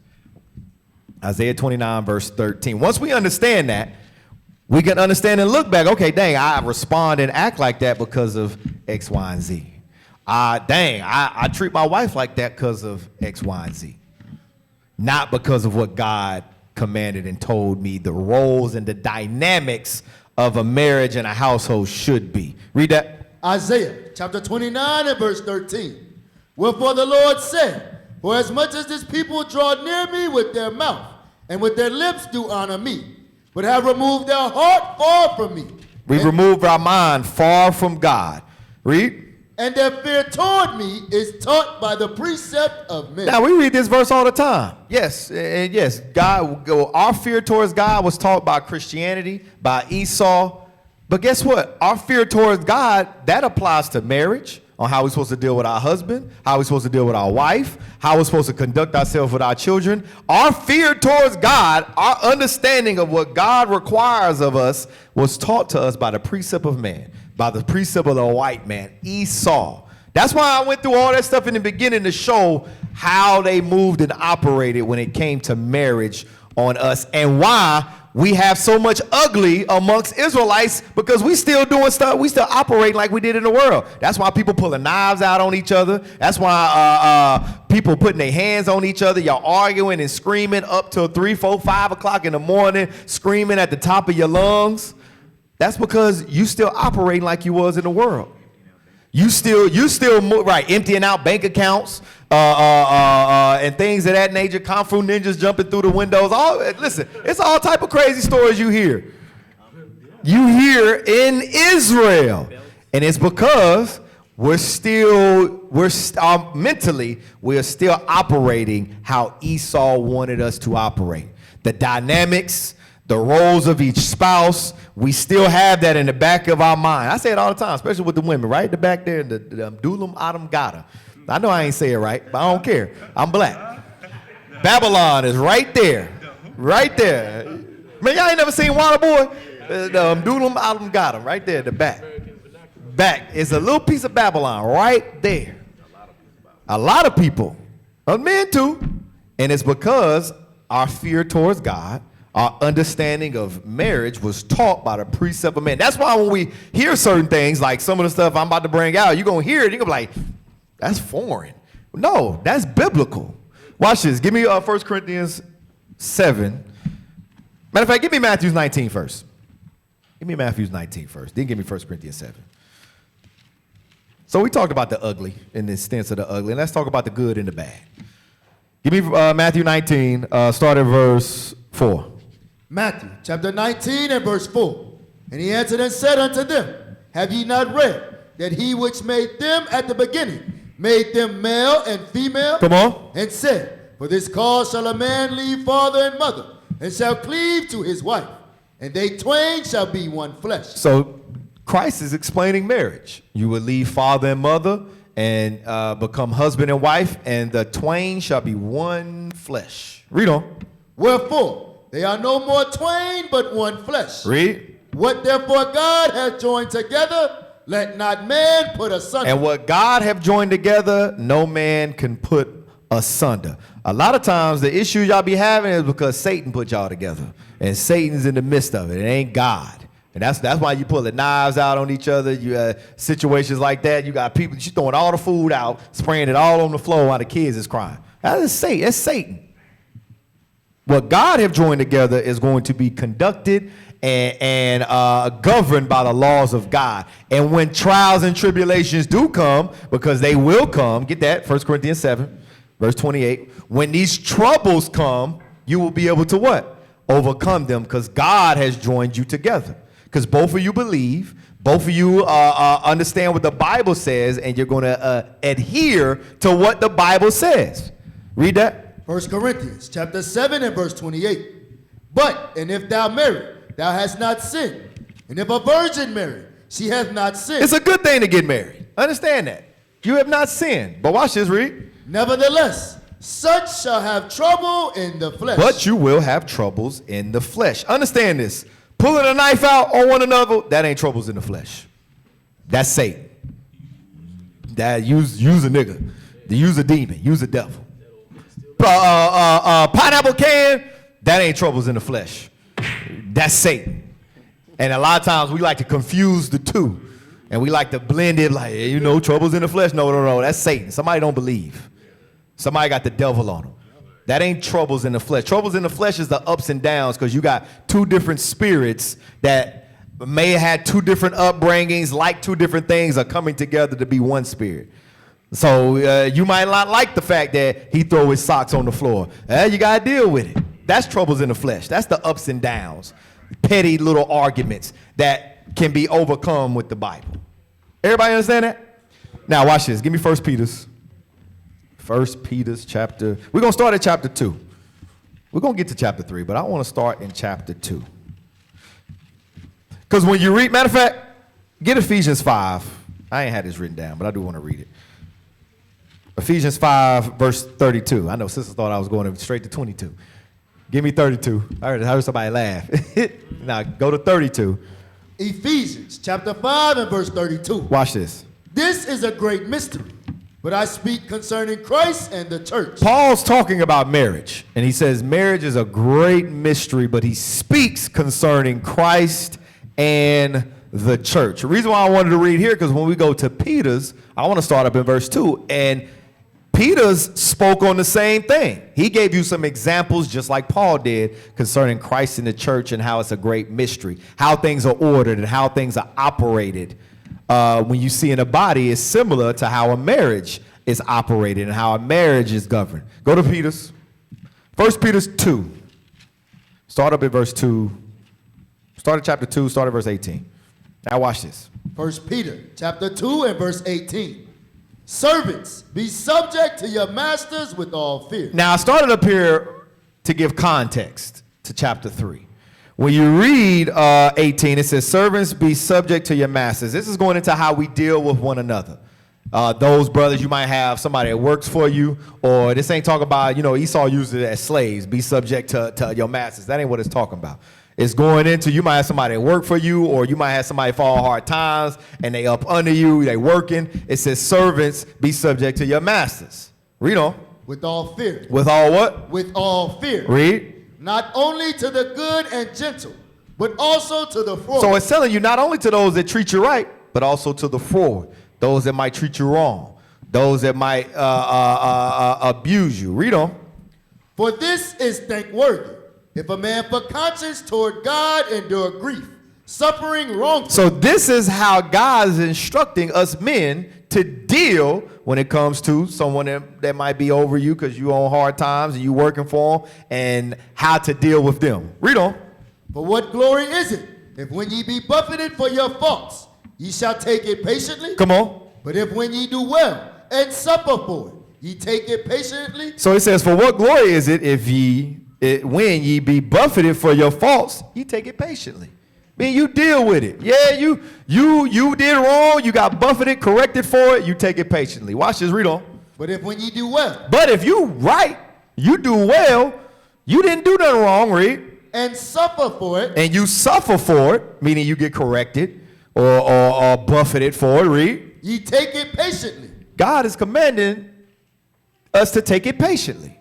Read. This is acceptable with God. This is something that is acceptable with God. Watch this. Read on. For even hereunto were ye called, because Christ also suffered for us. Christ suffered the same way. Christ did no sin and still died on the cross. Read on. Leaving us an example that ye should follow his steps. He was an example for us to follow, that we follow his steps. That whether you do wrong and get buffeted, you take it patiently, or you do right and get buffeted, you take it patiently. Read on. Who did no sin, Neither was guile found in his mouth. Neither was guile. He did no sin and no guile was found in his mouth. Read. Who when he was reviled not. Christ was reviled and he didn't revile not. He didn't go back and forth. He didn't slander. With no guile found in his mouth. With no contention. Read on. When he suffered, he threatened not. When he suffered, when he got corrected, when he died on the cross, he didn't threaten. He didn't say, yeah, I'm going to come down and kill all of you for what you did to me. No. It says when he suffered, he what? He threatened not. When he was whooped with a cat of nine tails, he didn't turn around and say, I'm coming for you. Yeah. I'm going to get my get back. Christ didn't move like that. Read on. But committed himself to him that judgeth righteously. He committed himself to who? To him. God. To God. To him that judges righteously. Because remember, there is a God. And God is just. Watch this. Read on. Who his own self bare our sins in his own body. Come on. On the tree that we, being dead to sins, should live unto righteousness, by whose stripes ye were healed. Read. For ye were as sheep going astray, but are now returned unto the shepherd and bishop of your soul. Now watch this. Chapter 3, verse 1. Verse 1. 1 Peter chapter 3 and verse 1. Likewise. Hold on. Say it again. 1 Peter chapter 3 and verse 1. Come on. Likewise. Read it again. Likewise. One more time. Likewise. It's even in all capital letters. It says likewise. Likewise in regards to what? What we just read in chapter 2. Christ was that example. Christ, when he was buffeted, he took it patiently. When he suffered, he reviled not. When he suffered, he threatened not. When you're buffeted, you take it patiently, whether you did right or wrong. It says likewise, read. Ye wives. Ye what? Ye wives. Ye wives. Read on. Be in subjection to your own husband. Because I'm telling you, a lot of times, y'all know it ain't nothing like the evil of a woman. Everybody know what I'm talking about. The evil of a woman. She'll plot and scheme on you. Not none of y'all up in here, but we know how black women get down. As far as when they feel like they were wronged, or they feel like their point didn't get across, they feel like they right, they feel like, you're not hearing me. It says likewise. Go back to chapter 2, read verse 20 again. 1 Peter chapter 2 and verse 20. Come on. For what glory is it, if when ye be buffeted for your faults, ye shall take it patiently? When you're corrected and you're buffeted, when your husband put you in your place and tell you, no, you're not supposed to do this, this is how you're supposed to do it, you're supposed to take it patiently. Read. But if, when ye do well and suffer for it, ye take it patiently, if you do well, you might be right. But God said, take it patiently. This is acceptable unto God. You might be right, doing well, and still get corrected and buffeted for it. God said, take it patiently. This is acceptable unto God. Read verse 3 and 1 again. 1 Peter chapter 3 and verse 1. Likewise, ye wives be in subjection to your own husband. It says, likewise, ye wives. Just like the men were told how to operate and deal with one another, it says, likewise, ye wives. Deal with your husband the same way. Read on. It says, be in subjection to your own husband. Read. That, if any obey not the word, that also may without the word be won by the conversation of the wife. Now, we know this is going into those that is in the world, those that are without. It says, be in good conversation that you may win them. But some of y'all sisters, understand this.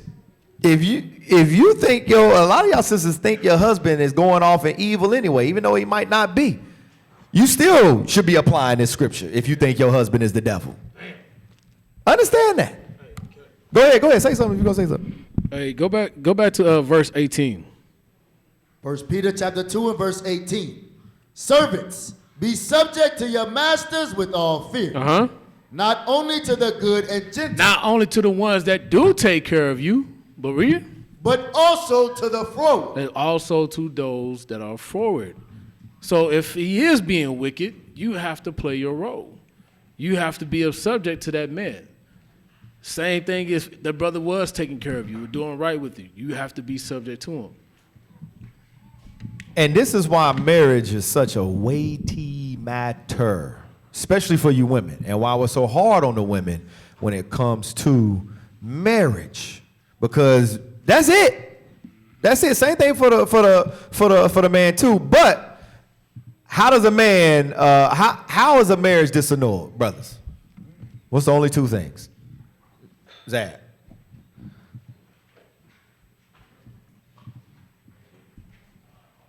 Hey, shalom. Marriage is disannulled through fornication. Fornication or... So if either one of them fornicate, it's over? Well, if she fornicates, it's... Come on, speak up. I can't hear you. Check. Yeah. If she fornicates, it's over. Also, adultery, the same thing. Same thing. No. Somebody else. Somebody help him out. Whew. Wow. Go ahead, Yakim. Adultery and death are the two things that can disannul a marriage. Based from who? For the woman. For the woman, if her husband, he had to die.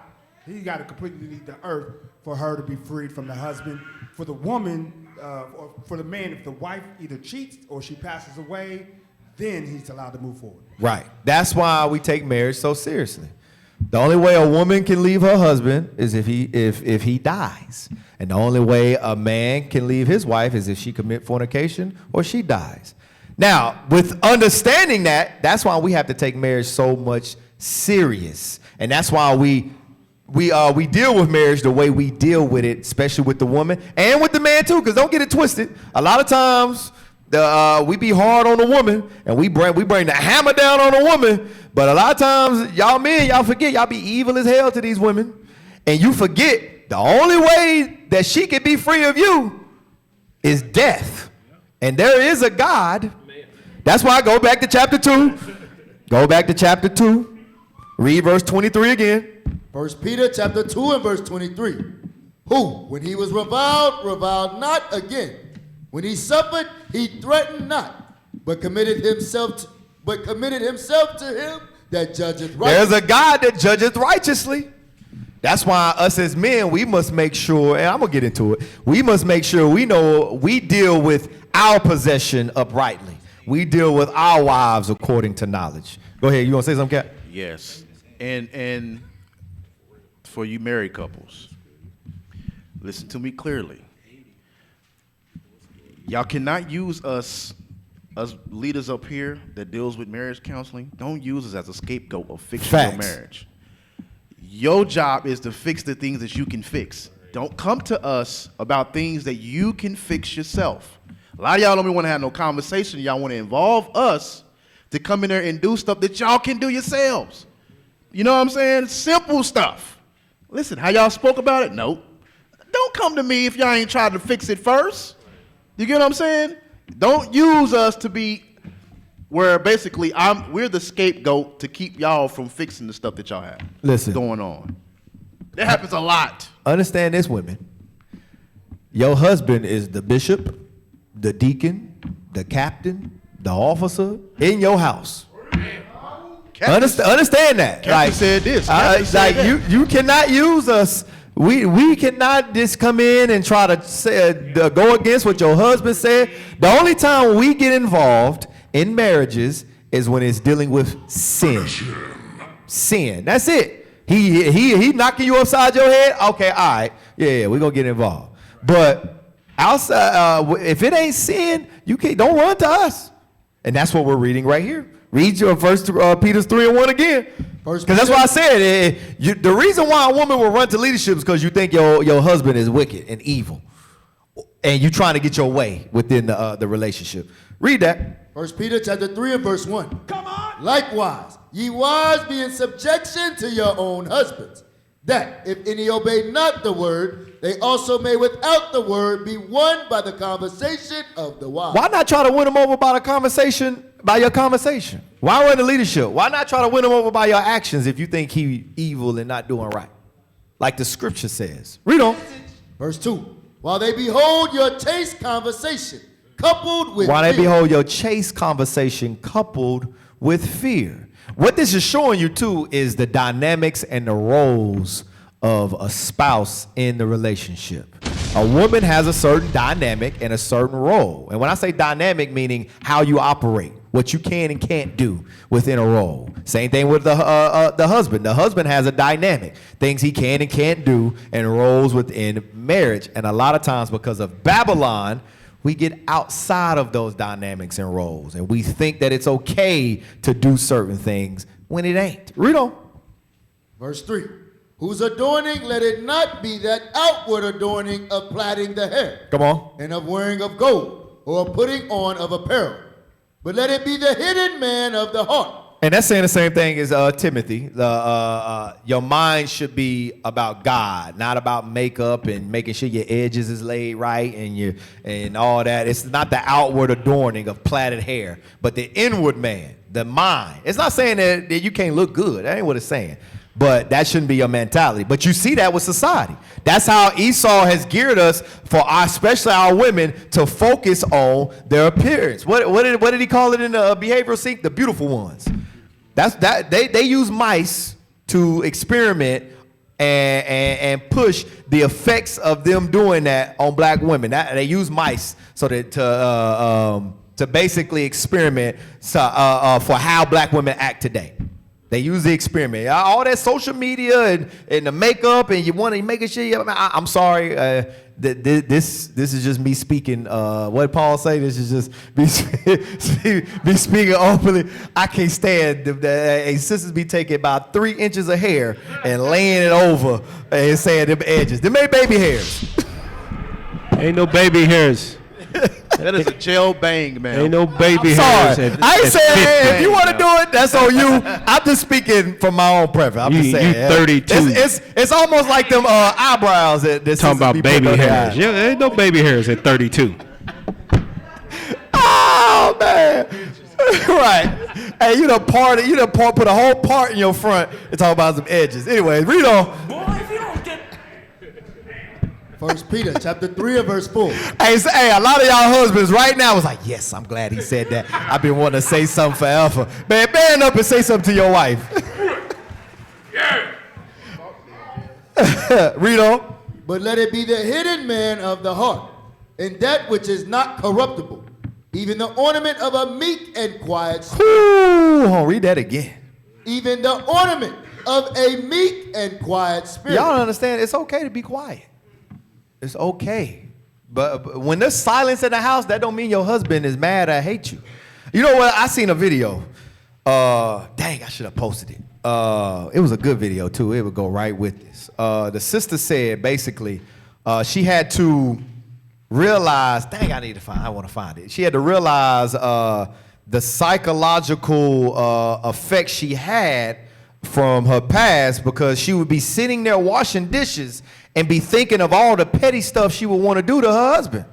And she was sitting there like, I don't know why I'm thinking like that. She said, I had to get to a point to where I would go to my husband and say, hey, listen, I keep having all these thoughts and I don't want to do it no more.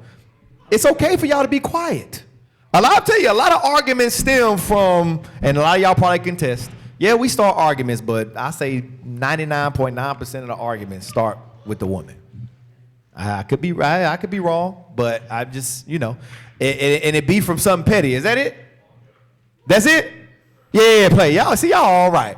Y'all all right. Yeah, play that. This is where most relationships go wrong. Now, granted, don't mind the Christian tones and the Christianity, the heart posture nonsense, but go ahead, play that. And then get into that negative energy of, oh, he disrespected me. I can't believe he said it that way. He doesn't really love me. If he loved me, he would never. And now we get into this downward spiral of negativity. Inside of that, you have to condition that little devil on your shoulder. And I do it with him. We had a disagreement, and I was in the bathroom doing my hair, and then he continued doing what he was doing. And I caught myself. You ever think about what you think about? So I caught myself thinking about, dang, all the different little petty things I could do that would grind his gears. All of them. Now, that's me in my low vibrational human experience. What did I do? What was my actual reaction? I went to him and I said, baby, I am in the bathroom doing my hair, thinking of all the petty things that I could do right now. And I don't want to be in that space. I'm just trying to understand and get on the same page. Pause. Some of y'all sisters might think, man, I can't do that. Man, I can't do it. If you got a righteous husband, yes, you can do that. What y'all don't realize, how many of y'all would rather your wife come and say, hey, listen, I'm having these thoughts and I don't want to think it no more. Can you help me? As opposed to just lashing out with the thoughts. Who prefers which one? The latter. The first one, right? Yes, and that's how you operate because that's your hedge.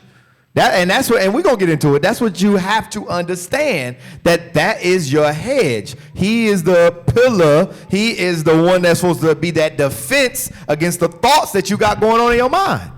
But a lot of times, it goes to your class earlier, pride will step in. And that's what the sister was explaining. They just had a disagreement, and now she off to her side. She thinking about all the petty stuff she could do to just get at him because she didn't like the disagreement. And how many of y'all sisters, you ain't got to raise your hand, but how many of y'all think like that? I seen the spiritual hands go up.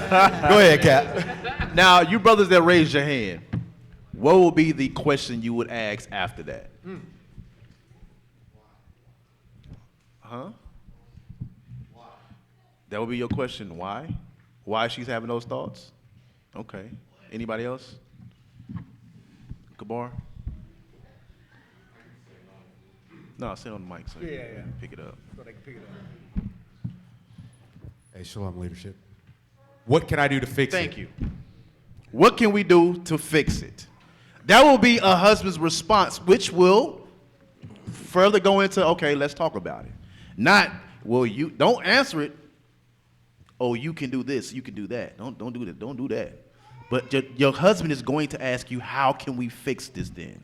When you come up, instead of you lashing out and doing it, when you say something like, babe, I'm going through all this stuff, I'm thinking about this, the first thing a husband is going to do that actually loves his wife and wants to fix it, how can we fix this? That's going to be the Kat, and I think that'd be the disconnect. And it goes back to how we were raised and how our understanding of what a marriage is.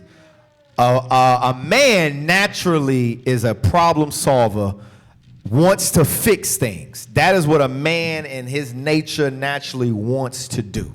He wants to fix. So when you come to a man with a problem and a solution, guess what his first thought is going to be?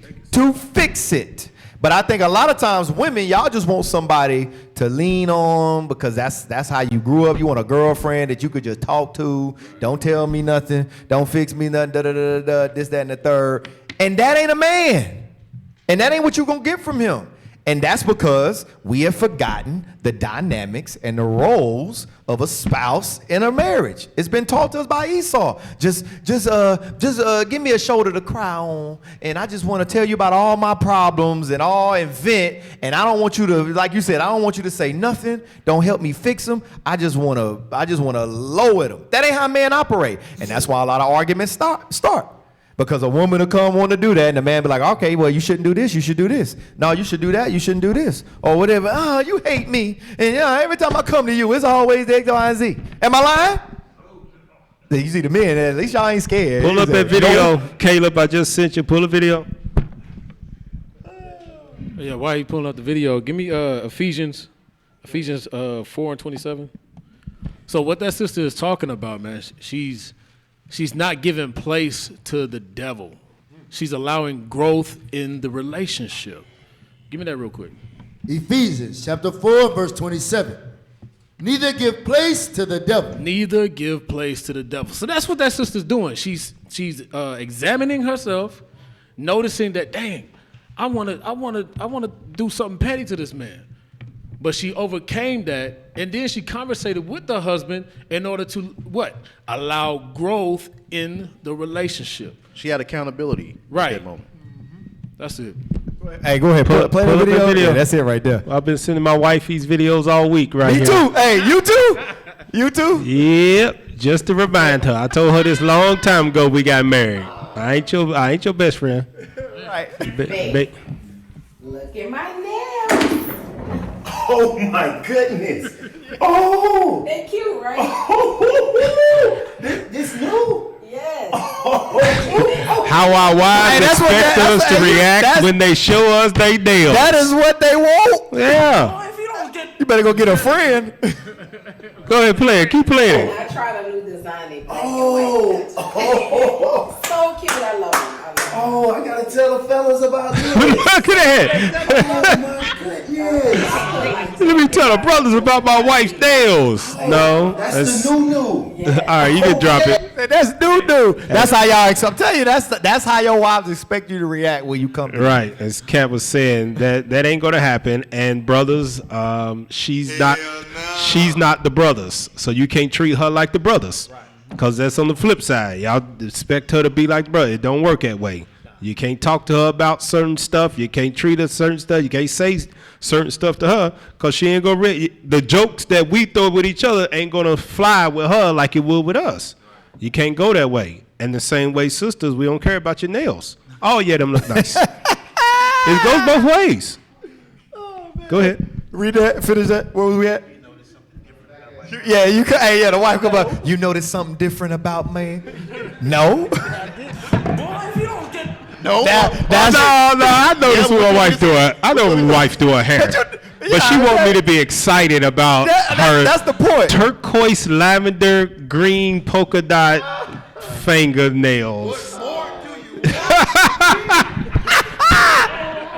Oh man. You can't just say, "Oh yeah, you look pretty today." Oh, today I look pretty. Like, damn, you got your hair done. So my wife said to me, I showed her that video. She said, "That's how I need you to react when I show them." Said, you ain't never gonna get it. No, not at all. I'm a man. Ever. Go ahead, man. Oh man. Hey, where we at? We at 1 Peter 3 and verse 4. Right. You better send it to the sisters group. Better get a friend. Read 1 Peter chapter 3 and verse 4. Let's go. But let it be the hidden man of the heart, and that which is not corruptible, even the ornament of a meek and quiet spirit, which is in the sight of God of great price. Come on. For after this manner in the old time, the holy women also, who trusted in God, adorned themselves, being in subjection unto their own husbands. You see how it keeps going back to that? It says, for after this manner in the old time, the holy women also, who trusted in God, adorned themselves, being subject to their own husband. Remember, you always put your trust in God as a woman. Understand that. And by you putting trust in God, you know that, okay, God has put this man in my life to guide me and lead me. I guarantee you, a lot of women don't think like that. That, okay, all right, I trust in God enough. I fear God enough that, okay, God has put this man in my life. Obviously, I see that he keeps the commandments. I believe he has Christ. And that's why a lot of marriage couples always ask, do you believe he fear God? Do you believe he keep the commandments? And 9 times out of 10, the answer is, yeah. Okay, so what's the problem? What's the issue? Because if you believe in God and you trust in God and you believe he fears God, then you should know, okay, God put this man in my life to guide me, to lead me. He's going to come to his senses eventually. Watch this. Hey, pull up that next video. Watch this. How does that work with you and your wife? Like, is she more like laid back? My wife is she's everything that a woman's supposed to be. Soft-spoken, elegant. Pause. He said she's everything a woman's supposed to be. Now watch this. Play. Extremely laid back, extremely. But y'all get in an argument, what does she do? We don't do arguments. Okay. We don't argue. If you guys get in a disagreement, what does she do? She does what grown women do. She lets me be right until I realize I'm wrong. Damn! That's Pause. Damn! I don't think you heard it. I don't think you heard it. Play it again. That's what grown women do. She lets me be right until I realize I'm wrong. Pause. She said she do what grown women do. She let me be right till I realize I'm wrong.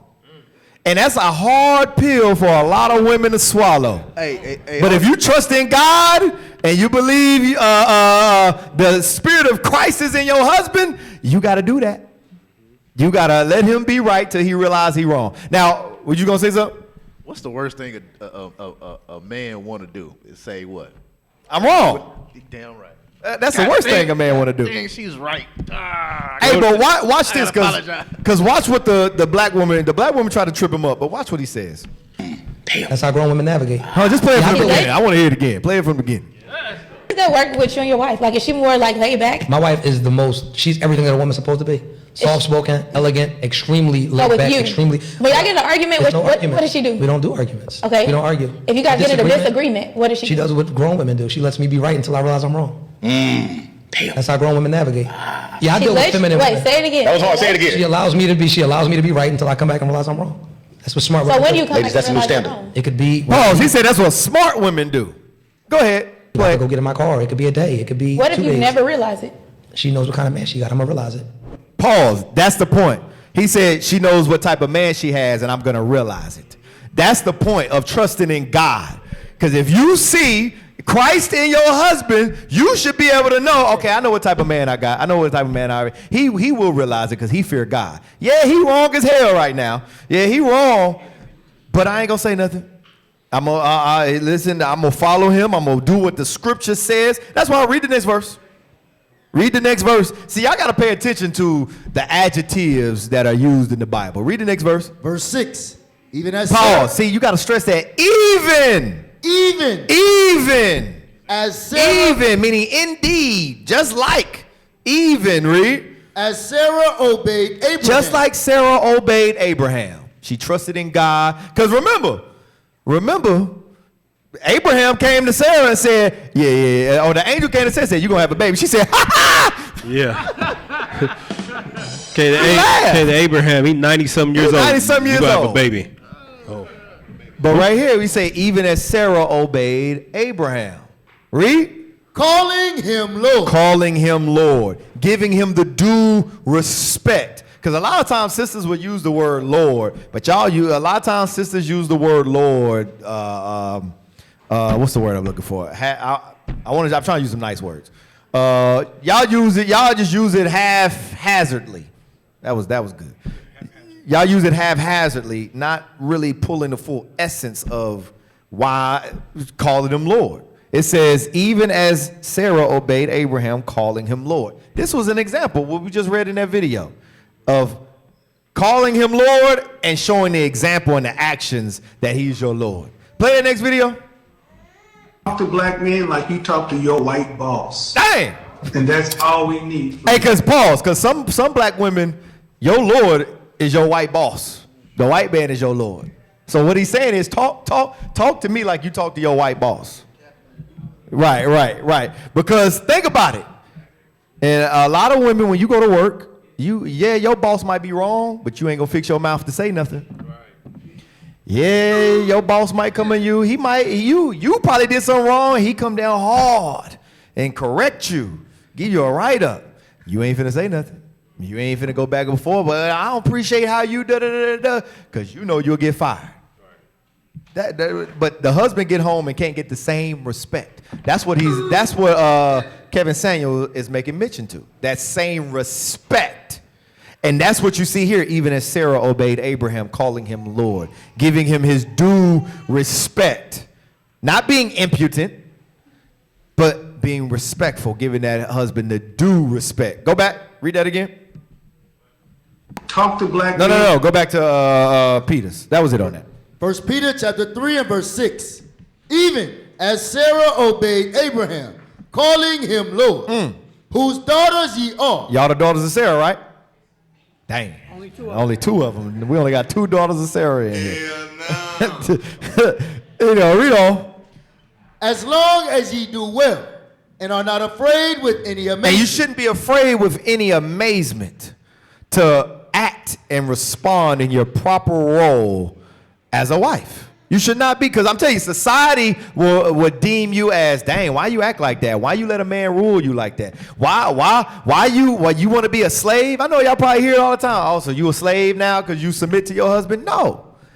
Don't be afraid with any amazement to move and operate in your dynamic and your role as a wife. Same thing with a man. Watch this, read on.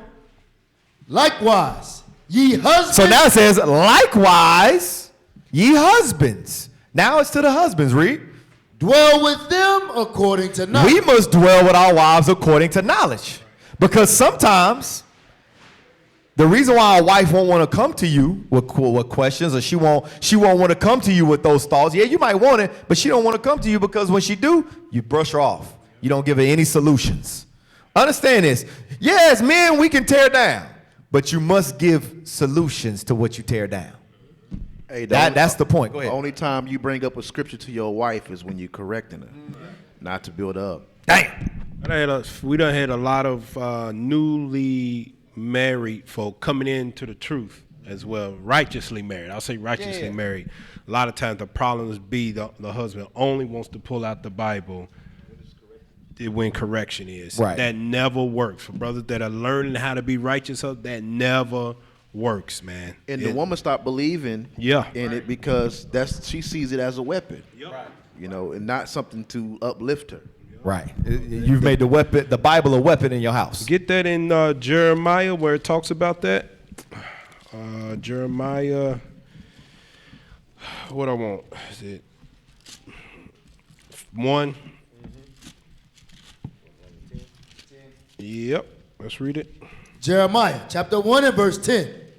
See, I have this day set thee over the nations and over the kingdoms, to root out and to pull down and to destroy and to throw down, to build and to plant. That's the other half that takes skill to do. You can't plant anything until or build anything till you're efficient in it.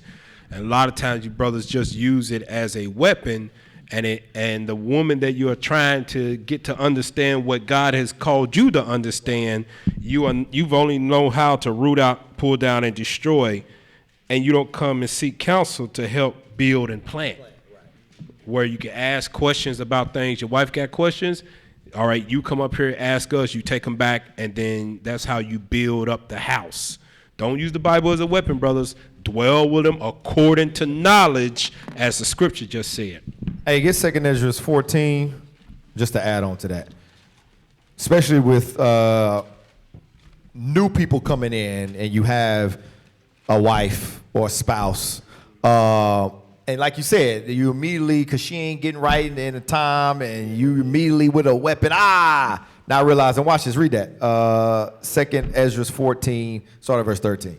2 Ezra chapter 14 and verse 13. Let's go. Now therefore, set thine house in order. That setting thine house in order starts with the husband. You first must be right. You must get right. A lot of times, from what we see, a lot of new people coming in, you be quick to want to cut off the spouse that don't necessarily fully believe. When you read 1 Corinthians 7, now this ain't talking about you brothers and sisters that's been in this truth and you got married in this truth. This ain't talking to you. This is talking about those that coming in and you have a spouse that don't believe. Be patient with them. Deal with them. Dwell with them according to knowledge. Be that example. Just like you read in 1 Peter 3 with the wife, how she should submit to that husband that don't believe that he may be won over. Same thing with men. Deal with that woman. If she ain't flat out telling you to hell with you, nigga, and the hell with that, I'm eating pork, I ain't wearing pants, I ain't doing none of this stuff. If she's conforming and submitting, but she don't believe, deal with her. Set your house in order, because you still probably got issues and things that you got to get right. You still working on things in yourself. You ain't all the way in. But you looking at this woman that you just told her she was an Israelite 2 months ago, and now you like, why ain't you here? And you still ain't all the way in. So we must dwell with our wives according to knowledge. You gonna say something, Cap? Yeah, just be mindful, brothers, when somebody is coming into truth like that, what you say to them. All right? Be mindful. Don't just, the brother say, man, she don't believe. All right, get rid of her. Don't say that. Don't say that. Allow that person to build that woman up, build his wife up for a period of time. Right. Don't just, if she's evil, like you said, if she's just evil, she ain't trying, then it is what it is. It's a process of time. It's not something quick. You got to talk about, they got kids. They got all these things together. So you just come in, she said, man, she don't believe, man. It takes time. You got to fix your damn self first. You still trying to get yourself together. Yep. You know what I'm saying? So don't tell these brothers immediately, hey, man, get rid of her, man. She don't believe. Hell, he barely believes. Come on. Go back, 1 Peter 3 and verse 7. 1 Peter chapter 3 and verse 7. Let's go. Likewise, ye husbands dwell with them according to knowledge, giving honor unto the wife as unto the weaker vessel. It says giving honor unto the wife as unto the weaker vessel. What does that mean? Give me 1 Thessalonians 4 and 4. Newsflash, sisters, because sometimes here's the thought. Sisters will see this and say, yeah, see, you got to give honor unto me. I'm the weaker vessel. So, I can be wrong and I can sin and say certain things and do certain things because I'm the weaker vessel. That ain't what that's talking about. Understand this, sisters. This does not give you a pass to be disrespectful to your man. This not give you a pass to be disrespectful to your husband, to move and operate any type of way you see fit, and to just chuck it off as, I'm the weaker vessel. No, that ain't what it's talking about. Give me that 1 Thessalonians 4:4. It says, give honor unto the wife as unto the weaker vessel. What is that talking about? Get that? 1 Thessalonians chapter 4 and verse 4. Come on. That every one of you should know how to possess his vessel. That's what it's talking about, give honor unto the weaker vessel. We should know how to possess our vessel. Read on. In sanctification. And what? In sanctification and honor. It's going right back to dwell with them according to knowledge. How you deal, how you operate, the dynamics you created in your household with dealing with your wife. It says everyone should know how to possess his vessel in sanctification and honor. Watch this. Give me that in I might skip some stuff. Sirach 36. Still talking about that vessel. Sirach 36, start at verse 22, just because I like 22.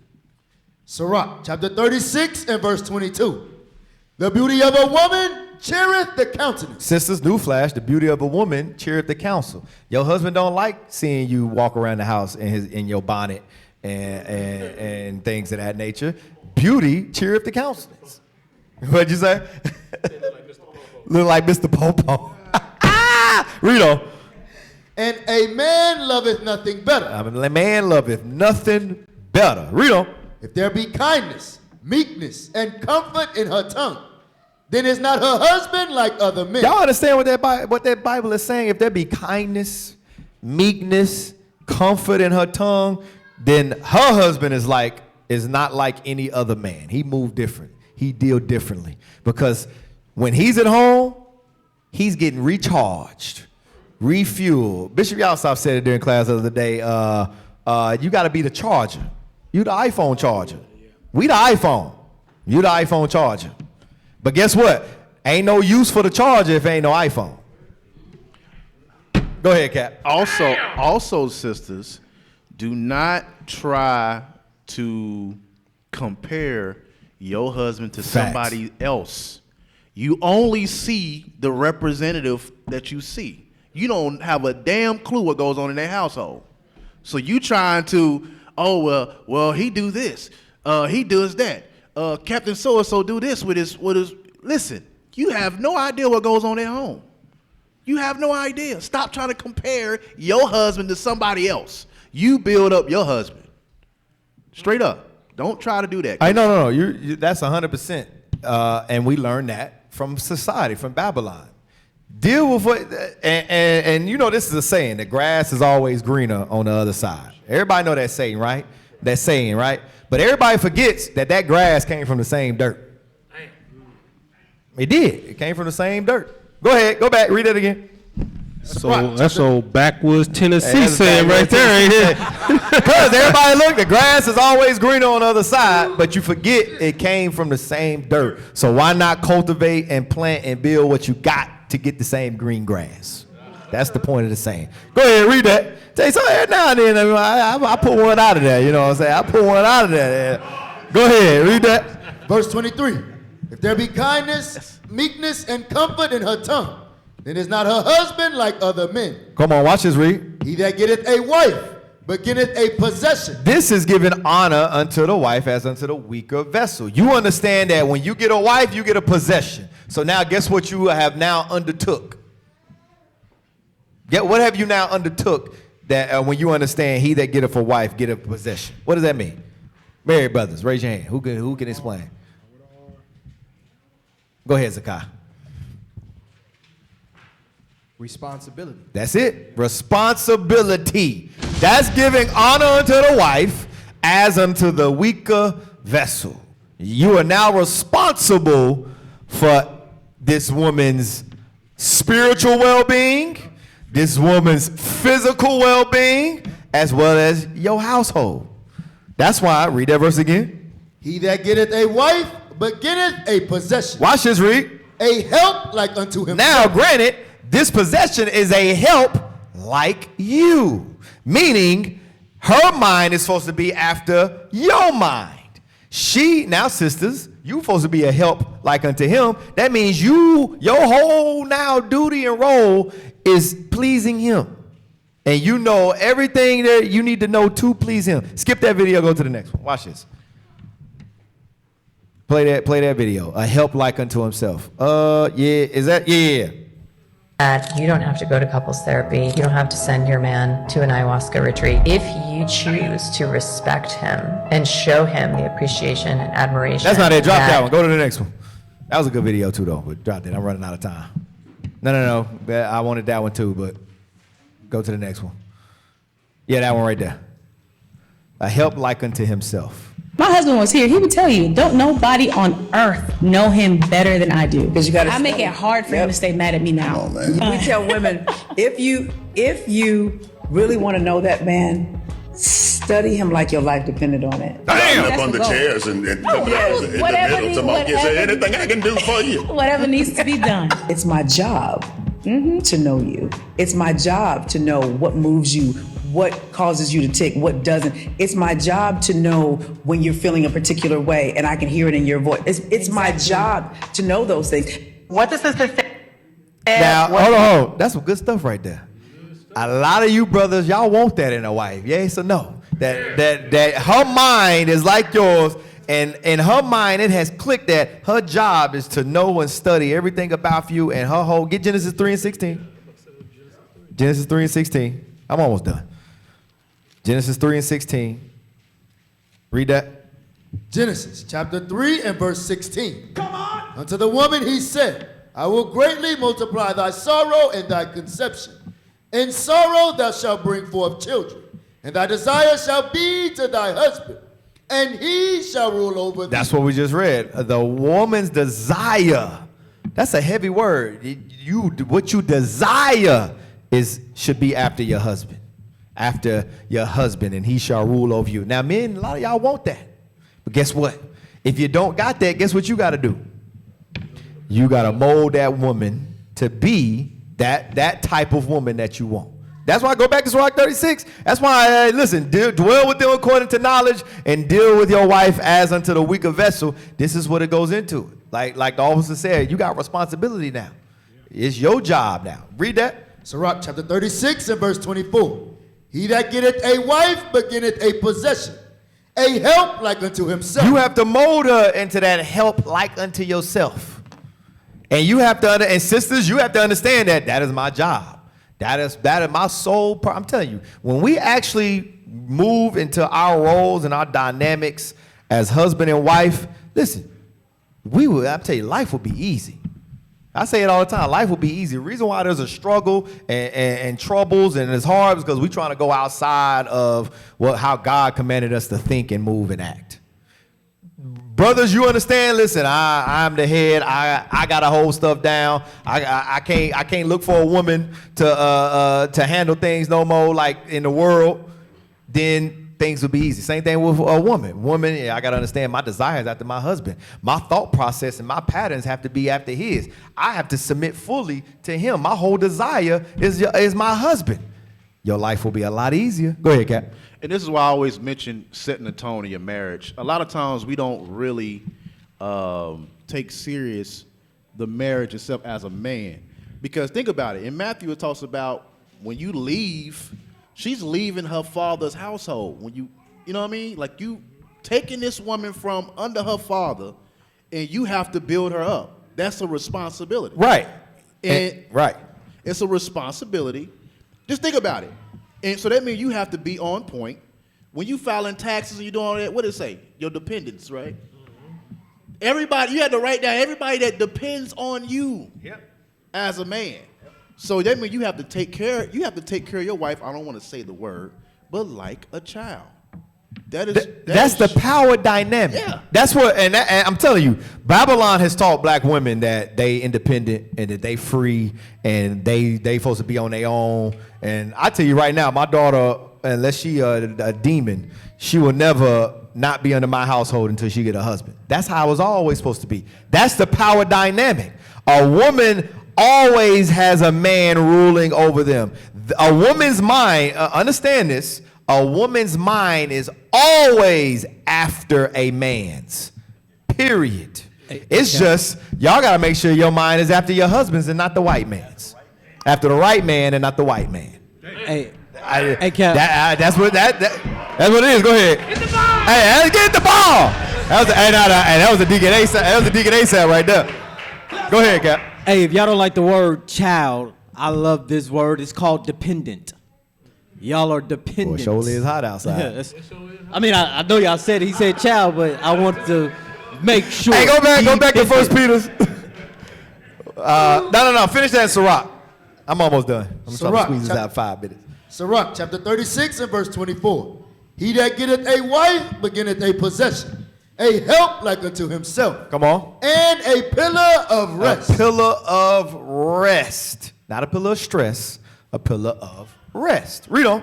Where no hedge is. And where no hedge is, read. There the possession is spoiled. Men, you are that hedge. You have to dwell with them according to knowledge. You are the one. That's why Paul said if a woman would learn anything, where do they go? They learn it to their husbands. They learn from their husbands at home. Because you are that hedge. So basically it's saying that the woman should not be without a responsibility of a man. Facts. A woman goes from her father to her husband. That's the power. That's why when you read Numbers 30, I wanted to pull it out, but we ain't got time. When you read Numbers 30, that is the power dynamic. And that's the man you have a big role and responsibility. That's why it says a father has committed a weighty matter when marrying off his daughter. That's why we're so strict when it comes to marriage. Because now the husband takes over that power dynamic of the father. He has that power over your spirit now, over your soul. Things of that nature. Go back. 1 Peter, let's finish that out. 1 Peter 2, or 1 Peter 3, verse 7. 1 Peter chapter 3 and verse 7.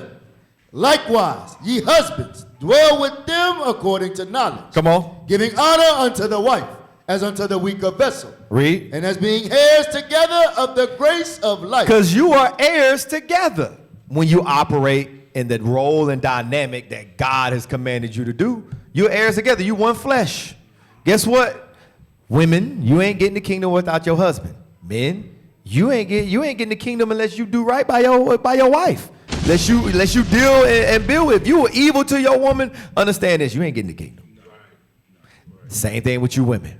You ain't getting the kingdom without the man. Read on. That your prayers be not hindered. And it says that your prayers be not hindered. A lot of y'all wonder why things is going wrong, and it's like, dang, ain't never go right. Because y'all ain't operating in the dynamic and the role that God commanded you. Because right here he's telling you, what women be obey, just like Sarah did, obey your husband, calling him Lord, submitting to your husbands. Husbands, dwell with your wives according to knowledge, that your prayers be not hindered. Read on. Finally, be ye all of one mind. It says, finally, be ye all of one mind. The husband and wife should be of one mind. And whose mind is it after? Just say it. Whose mind is it after? It's after the man's mind. And that's a tough pill for women to swallow. But you got to swallow it if you fear God and you keep his commandments. Read on. Having compassion one of another. We must have compassion one for another. Read. Love as brethren. Love as brethren. Understand that love as brethren, us men, we can have disagreements, we can have issues, and we would deal with one another, chop it up, and move on and move past. What they say, let go and let God. Men, we can do that. But for some reason, a husband and a wife can't. Somebody got to hold a bear, you got to hold, especially women. They'll remember something from 5 years ago and try to bring it back up like it just happened. No, you have to love as brethren, be able to deal with one another, let things go. Understand this. If you can't remember the exact details of something, obviously it wasn't that important. Let it go. Move on. Because that's how brothers operate. Hey, you offended me? Man, my bad. I ain't mean to offend you. All right, cool. Boom, move on. That's how you have to operate in a marriage if you both believe in God. Read on. Be pitiful. Be courteous. Not rendering evil for courteous. Be courteous. Not rendering evil for evil. We can't render evil for evil. You can't have no get back. You can't, he did that to me. Well, I'm about to do, like the sister said, I'm sitting there thinking of all the petty things I could do to push his buttons. Same thing with you men. You can't try to get back at your wife because you feel like she did something, she wronged you or things of that nature. It says, not rendering evil for evil, read. Or railing for railing. Or railing for railing. Arguing, going back and forth. Anytime there's arguing, going back and forth, or railing for railing in the household, somebody don't believe in God. Because what are you going back and forth? What is so bad that you can't solve it with the Bible? God says not railing for railing. Read on. Somebody got to be the spiritual one in the situation. And for you men, that's your job. You the hedge. Read on. But contrariwise, blessing, knowing that ye are thereunto called, that ye should inherit a blessing. So we are all called that we shall inherit a blessing. So when it comes to marriage, we got to take the good with the bad. There's going to be ups and downs, but we have to apply the scriptures and continue in our dynamic and role that God has created to us. So all praise be to the Most High God. That's the end of the class. Hey, Shalom Israel, Most High in Christ blessed. Deacon Abiel in the building. Listen, subscribe to IUIC Oklahoma YouTube page. We got a lot more content coming out. We got the captains, we got the officers about to drop some fire. Stay tuned and don't forget, fix your faces on IUIC Oklahoma. Stay tuned with the latest and greatest content that we got coming out. All praise be to the Most High God. Shalom.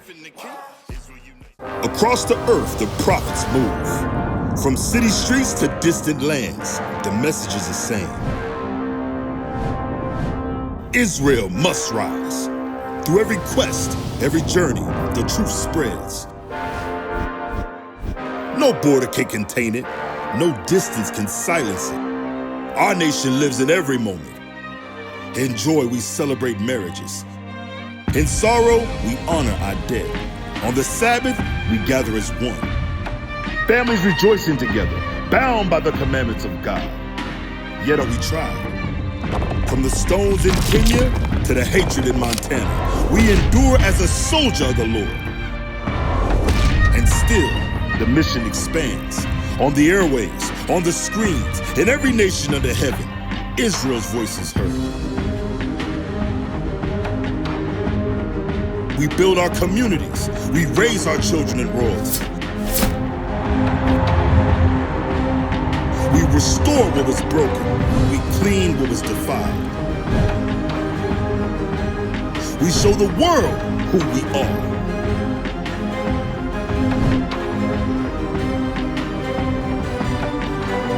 This is Israel united in Christ. Nation in motion. Nation endures.